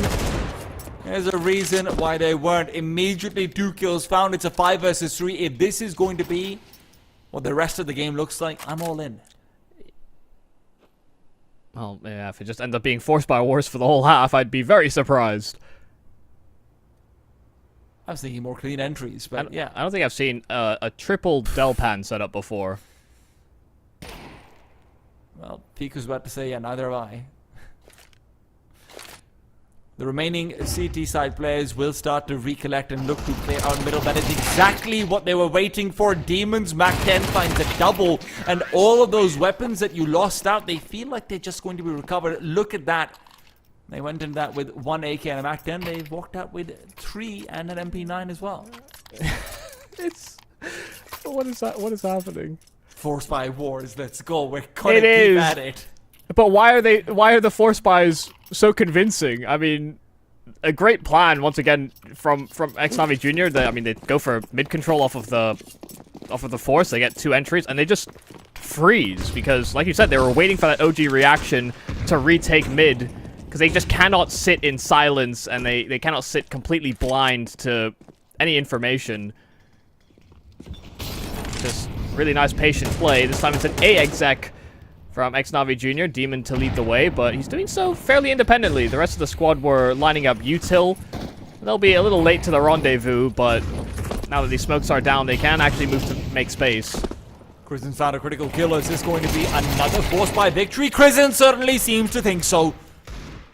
He believes in himself, and for good reason. Those 2 kills give Fiku so much more space to come in Flank from so behind, fast. and he's going to find the immediate kill. Look for more Demon and Jugas, keep it contentious, and that contentious suddenly turned to the Na'Vi Junior side. That is a great attempt from OG, but at the end of it all, they still lose, and they will still be down in the dumps economically. Do they do it again? Surely not. Ex-Navi Junior would do it again. They would buy again. Yeah. But we're not And it saying comes that's a down good to- thing. Yeah, it came down to 2 players. You know, you can see that there's a couple weaknesses in the way that they're sort of spacing or moving in for kills. You know, if not for the fact that, you know, Demon and Jugas are just these incredibly strong riflers that in these chaotic moments are salvaging the rounds. Could have seen the justification, but it's a save. It's an immediate opener for Crabini inside of middle. And so with that, they will use that mid control to great effect. Kristen does have a deke, though. Well, he had it. And it's gone. I think the rush of the OG camp might be as well. Because holding down the line, his legal shots have been pretty good overall, but this one is only just a, painting to put on your fridge. It's not actually good, but it's nice. I feel like we're witnessing this internal contest for Demon and Jugas, just who's going to end up with the most kills out of this half, because they are currently neck and neck. 8-1 on the former Na'Vi Junior camps. Leading men.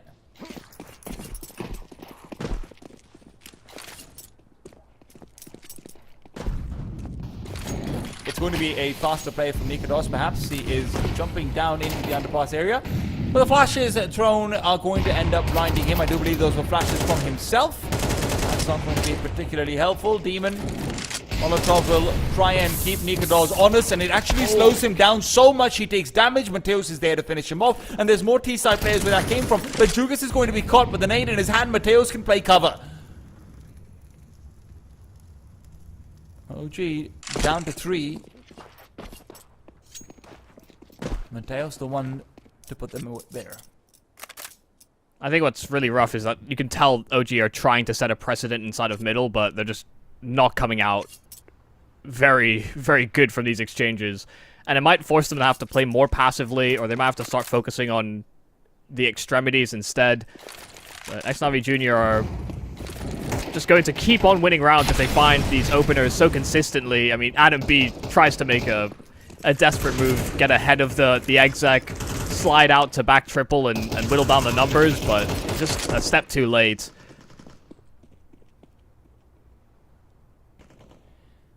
OG may have to come to the realization within this qualifier that the current state of Counter-Strike is there is going to be a 16 or 17-year-old Russian kid or Ukrainian in this case, or Lithuanian, you know. Yeah. There's Basically, there's a lot of countries where they'll just be better than you. Yeah. What? I didn't realize how intimate Ex-Navi Junior really were, but that's what you get for being long-standing teammates. The problem that OG has is all their players, except for Fiku, are, they're just from the wrong part of Europe. It's too far west, Michael. It's just crazy that the talent is so rich on this Ex-Navi Junior roster, and there were talks about them being sold to another organization. Don't know if that's going to happen or what's going to happen with. I mean, OG themselves were tweeting out that we're about to play the next Cloud9 team. Right. Okay. Yeah, so sure. Hey, they said it, not me.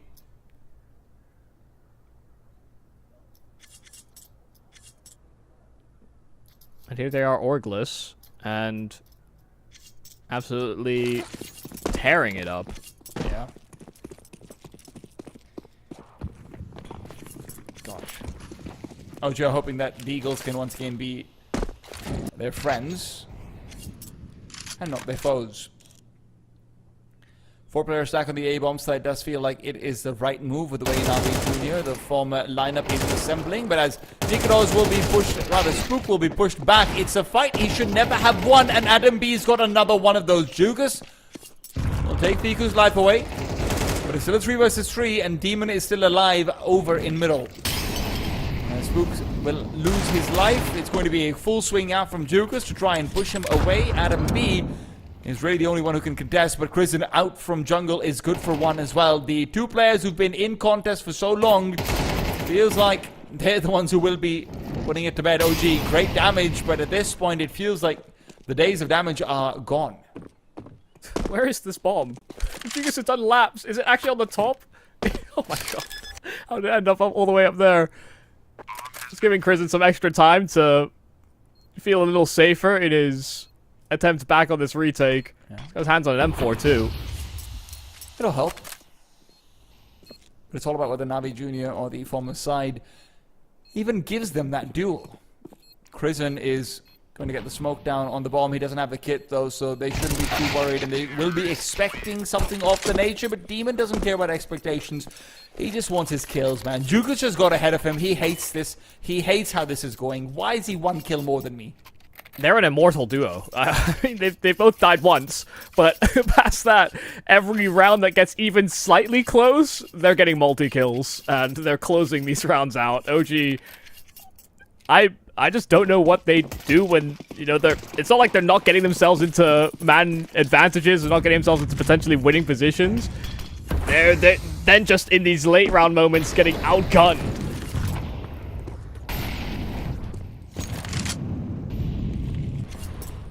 Sometimes the answer is simple. Just shoot back. Yeah, you can't, I mean, I'm not kidding, you know, Demon's 17, Jugas is 16. Right, there are just kids that are better than you. It's so crazy, actually, that there's so many of these talents, and you look out towards other teams. I mean, there's some teams that obviously just have a special sauce when it comes to scouting and finding them. The Navi side, obviously, the organization made like youth team, an academy team, a full system. Yeah. Right, and most of these players did come through the youth team, so it's clearly working. Piku flashes in his face, Molly on his feet. This is as bad as it gets for a B-side anchor, and now it's worse. He's met his death, he's met his demise, and Demon will introduce Kristen to much of the same. It's a rotation from Gravity as he's realized, you know what, we're probably going to win this round. Let me just try and hunt, actually. This was my worry, is that, you know, with OG and how frequently they were losing out on these mid-fights, I mean, it would seem silly to continue to just slam your head against the wall, fighting them for that mid-control, and so they've tried to have presence, but they did not try and fight mid-floor. They didn't swing from short, they're not trying to be as contentious, and by, you know, sitting within the bomb sites a little bit more, they are also just flying that much blinder. I mean, they want to play within the bomb sites with how much Navi Jr. have been playing to this more pacey effect. But then when they're actually on the sites itself, it's not like the success rate was that much better here.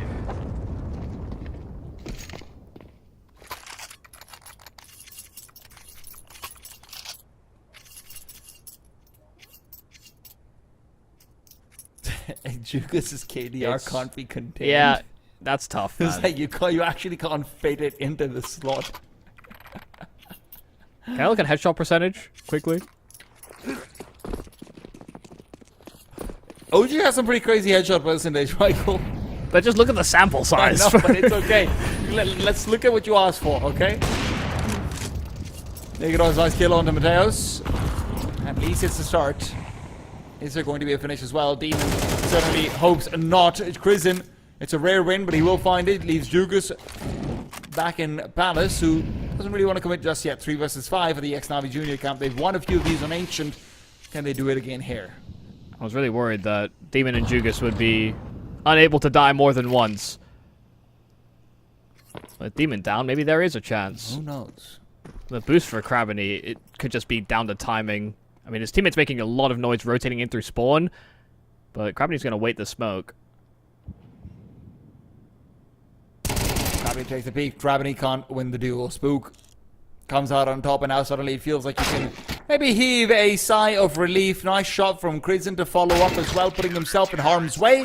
And OG get themselves an incredibly clean victory. They heard your advice, Michael. Just shoot back. Yeah, and man, that worked well, didn't it? It's a rare instance where they have actually been able to outmuscle xNavi Jr. on the initial bout. So that's promising. Let's just hope they keep it up. Wouldn't want OG to fall flat here. I have a lot of praise to throw at these players and the path they've gone on, but I mean, when you're dealing with that, what can you do? Nikodos just gets defenestrated. Well, this creep and crawl forward, it's about to be met by Adam B, and he's just one of the few players who feels like he can hold a candle to the xNavi Junior side, but only once. Deus will trade that life away.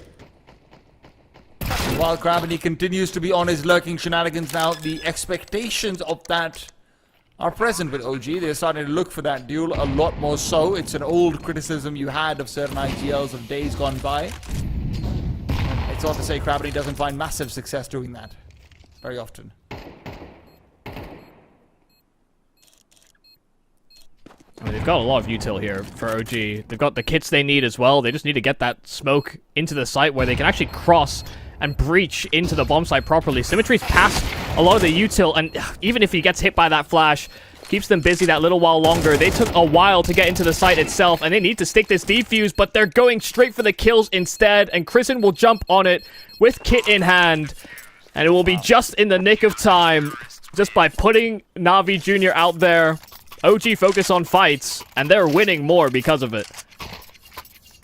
Yeah, it really felt like if Symmetry hadn't peeked back out after being flashed off, that could have been a round that goes the other way. Obviously, he feels like he's the one who has to play first contact, playing out from Tetris and all, because he's not going to be the true insurance strategy. But yeah, nicely done from OG to bring themselves up to 3. And let's not forget that the former Navi Junior side can sometimes struggle a little bit from that half transition. We've seen that a couple of times over now, actually. Yeah, one half extremely good, and the other just gone.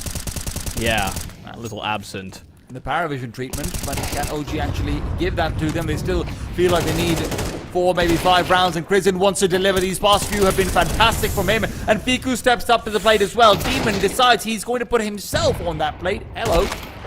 Eat me up, I guess. And it's a nice little topping from Nikodos. 4 for OG. And the good thing for xNavi Jr. is they do have like a decent amount of money, right? So after all of those wins with so few players dying. But the bad thing is OG can still make 5.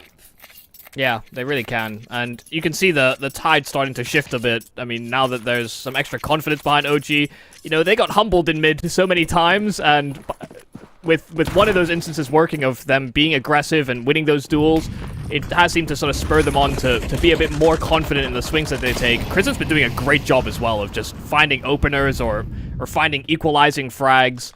He's been doing a really solid job of being diligent and getting his.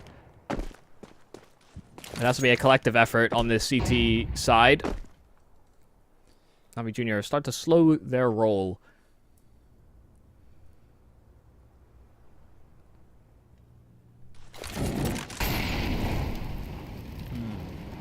Well, that's not quite the incendiary that Nikodos was looking for.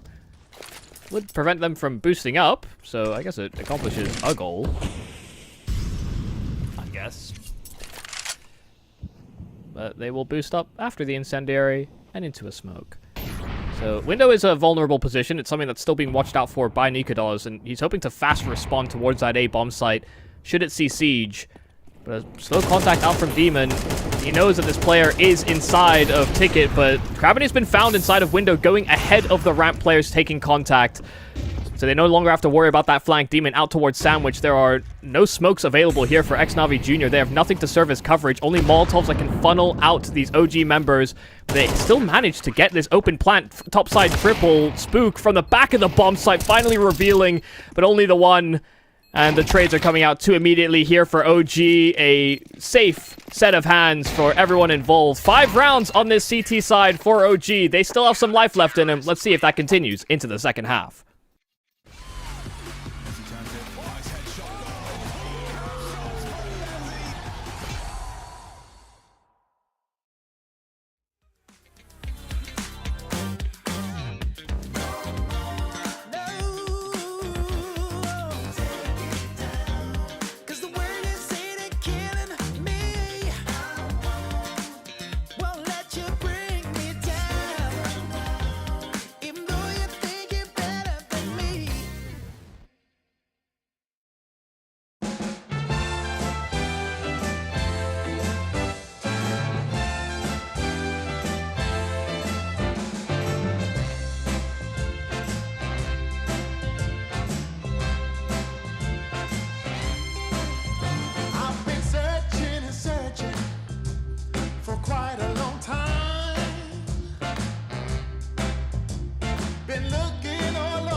A recovery from OG in that first half of Mirage gives us an unlikely 5-7 and a possible chance for them to make it a comeback on Navi Junior's own map pick. Will that be what happens, or are we going to see more of the Demolition Derby from Demon and Judas?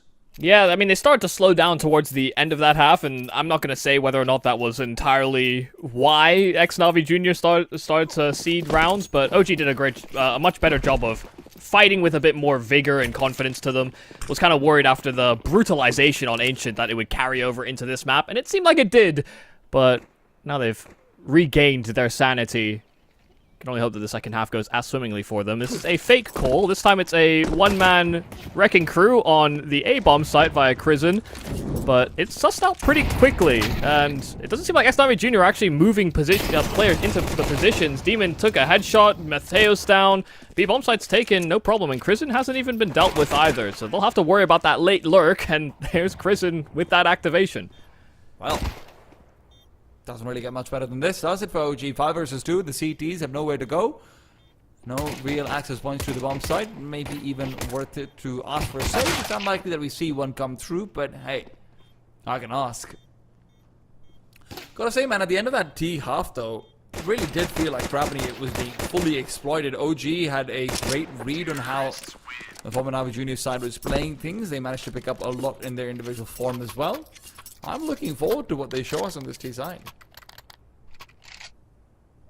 Yeah, no, me as well. I mean, you could definitely notice that, you know, OG weren't being as unsettled in the mid rounds. You know, especially when Navi love to run this sort of like slower, more bursty, hunt for a kill in the mid round type of play style. And you know, if you transition but from between spots, you can get caught off quite often.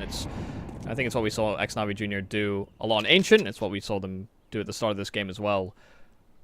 So it's maybe taken a bit of time to acclimatize. The force buy from Navi Junior. That much should be expected. Lose a pistol, force in the second round. If you get it close, force again, potentially. We've seen that one before. Yeah, force until it works. The Counter-Strike way. Well, I didn't say the the professional Navi Counter-Strike Junior way. Just the general Counter-Strike way. Well, all in the meanwhile, we have Gravity, who is playing a slightly more deeper angle. Crizzen must have been watching the radar or something. I don't know. Didn't feel like he really got the response off. And right now, the only responders are from the CT side. Demon picks up a few frags as well. And as Fiku's fighting back, he's going to be assisted by Spook, who's revealed position. But with these AKs and MP9s on the side, Jukas is alone. 1 versus 1, but with the bomb down and Fiku low, this is going to be an advantage for the MP9, especially if he's hitting shots like that. Oh my god. Again, it's just another one of these late round plays from Demon or Jugas. I am sorry, unfortunately, for Crizzen that he actually thought he just had space to relax. I mean, for Krabby to have played so deep inside of ladder room like that, Crizzen, I think, was waiting to see what his teammates were getting up to on the radar. I think you're right to say that he was probably looking at his radar in that moment just to understand when he should probably take his timing and how far they were actually out on the site. And you just get shot in the side of the head, and then we see the SMGs wreak havoc.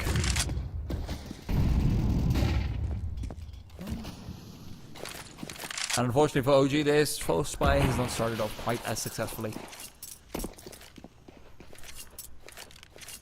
Yeah, it won't be as well equipped either. That's true. Why are you saying that, Chris? Is that to line up a bomb drop? They're just chilling out, seeing what they can do. They have to wait out smokes anyway. Just a couple of boys having a good time.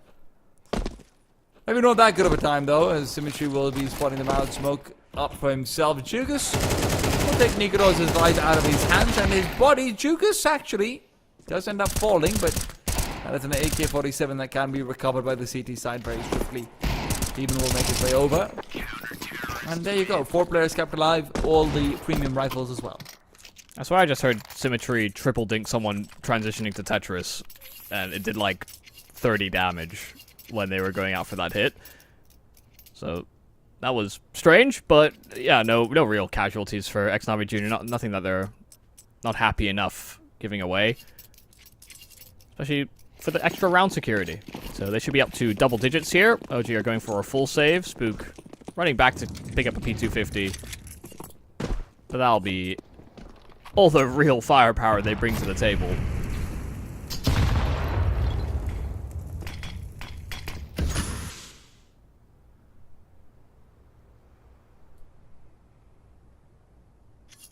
Gonna use this as an opportunity, I'm sure, to discuss what their plan is for the upcoming gun round. Yeah. They had that chance in the last round as well, so this better be like a really good gun round coming over. Lots of diligence there, though. Deep incendiary that actually reaches the little doorway that you can hide in. Very cute. It's just always such sharp shooting. A lot of headshots in there. That comes out that aforementioned gun round that we've been waiting for and OG have been dreaming of. It is going to be full AKs, but slightly light on the utility. You can see that already. Crimson is going to be sacrificing a smoke. A lot of flashes have been sacked. And we're left with 3 Molotovs as well. 2 smokes are all they'll have to execute into any side. This mid-take has to come through with a kill or 2, and Symmetry losing the shot is certainly going to be helping. He tries to go back over, fight his way out. It's at a difficult angle, but his Fiku will be taken down by Demon Speak from Sandwich. Demon re-peeks back into 3. It's information, sure, but he wanted kills, and that's not what Mateus will get either. Jukas comes through with a big 2. Symmetry and Gravity left in a 2 versus 1, and with the bomb down, Spook feels like he's got no option but to proceed forward. As he looks for more fights, Gravity will just back off. Spam from Symmetry is very close. It's a fresh smoke at the top side of Con, and Spook is separated from the bomb. Has to breach past connector or reroute back to ramp. Some way to actually get back into this site.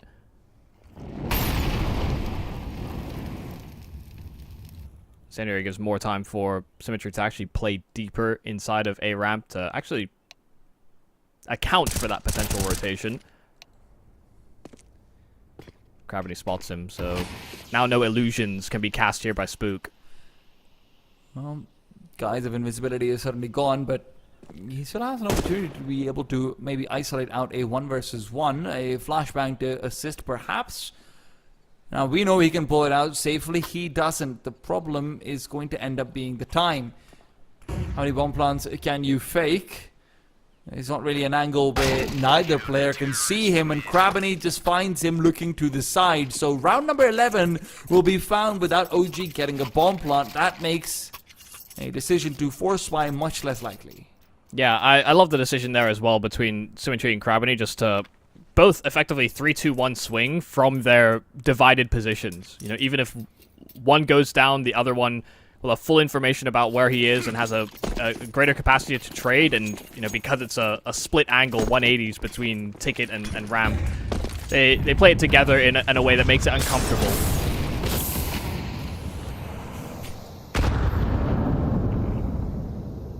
Aggressive moves on this OG half-buy. They try to show that presence inside of middle, but they don't actually commit to it. OG are going far more ramp heavy.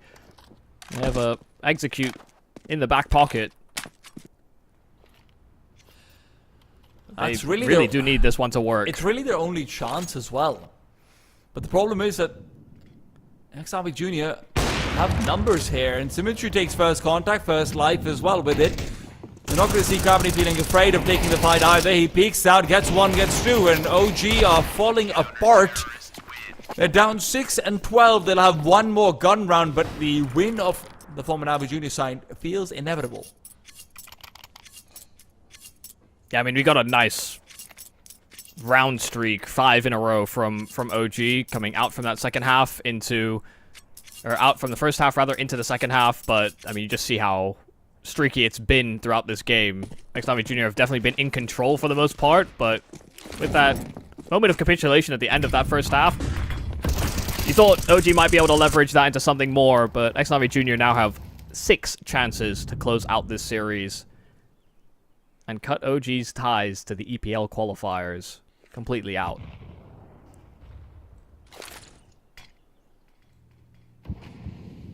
First round of the lower bracket, of course. Neither team is going to be quite in full contention for that one qualification spot just by winning this, but you certainly don't want to be the first to fall. Symmetry and Jugas finding a killer piece, but Spook's response is nice, but it's limited. That limitation is going to be felt. It's only one left. It's Fiku, 1 versus 4. There's no chance he wins this one, none whatsoever. I refuse to believe it. But he's fighting for the impossible. OG are not going to make it to ESL Pro League. Their run has been eliminated too early. What a performance from Xnavi Jr. to guarantee it. Yeah, it was dominant. I mean, the first map was... I mean, we can't say anything other than that it was absolutely dominant. And then the second map, sure, a minor moment of contention, but it's hard to say as well that Xnavi Jr. weren't in control from the start. It was all about whether or not OG could keep up or put up a fight at the end of that series. And a very convincing looking Xnavi Jr. who, you know, against Paravision, you know, did lose and it was maybe a little close, but it's clear to see that there's a gap between these two teams where the excuses, I mean, for OG are going to be that, you know, they're also trying to sort of fix their roster or around roster moves, but Xnavi Jr. also have a floating fifth man that they're only using for this qualifier, as far as I'm aware, and until otherwise stated. So it's not like they're in that they're not in a similar position. But Xnavi Jr. just shot so much better in this particular series. I mean, it just feels like it's also a reminder of how good this Xnavi Jr. side really is. They've lost their star player, and they've gone up against a lineup that's probably had one of their best years in terms of the success they found in quite a while. OG making the major, OG coming out of the player break, thinking they've upgraded their lineup. You know, Xnavi Jr., I'm not even really dissing Mateos at all. I don't think it's much of an argument that losing Marcus is a big blow to this team, but they still come through in such a dominant fashion. Of course, that's not to say that they don't have a long road to go. They're going to be going up against the loser between TNL and Sashi. And if you want to find out how that one is going, you can check out the other streams. You can go over towards the A stream, that's ESL CS on Twitch. So go make sure that you're checking that one out so you can see who they'll be going up against next. For now, I've been Tea Time. He's been Michael Yumi Cassidy. We'll probably continue to be Tea Time and Michael Yumi Cassidy. I don't know why I always say that, but we probably will. We're going to see you guys in Twitch chat over towards ESL CS so we can also see the rest of the Pro League Season 22 qualifiers. Thank you all for tuning in. We're going to see you guys next time. Come play with us.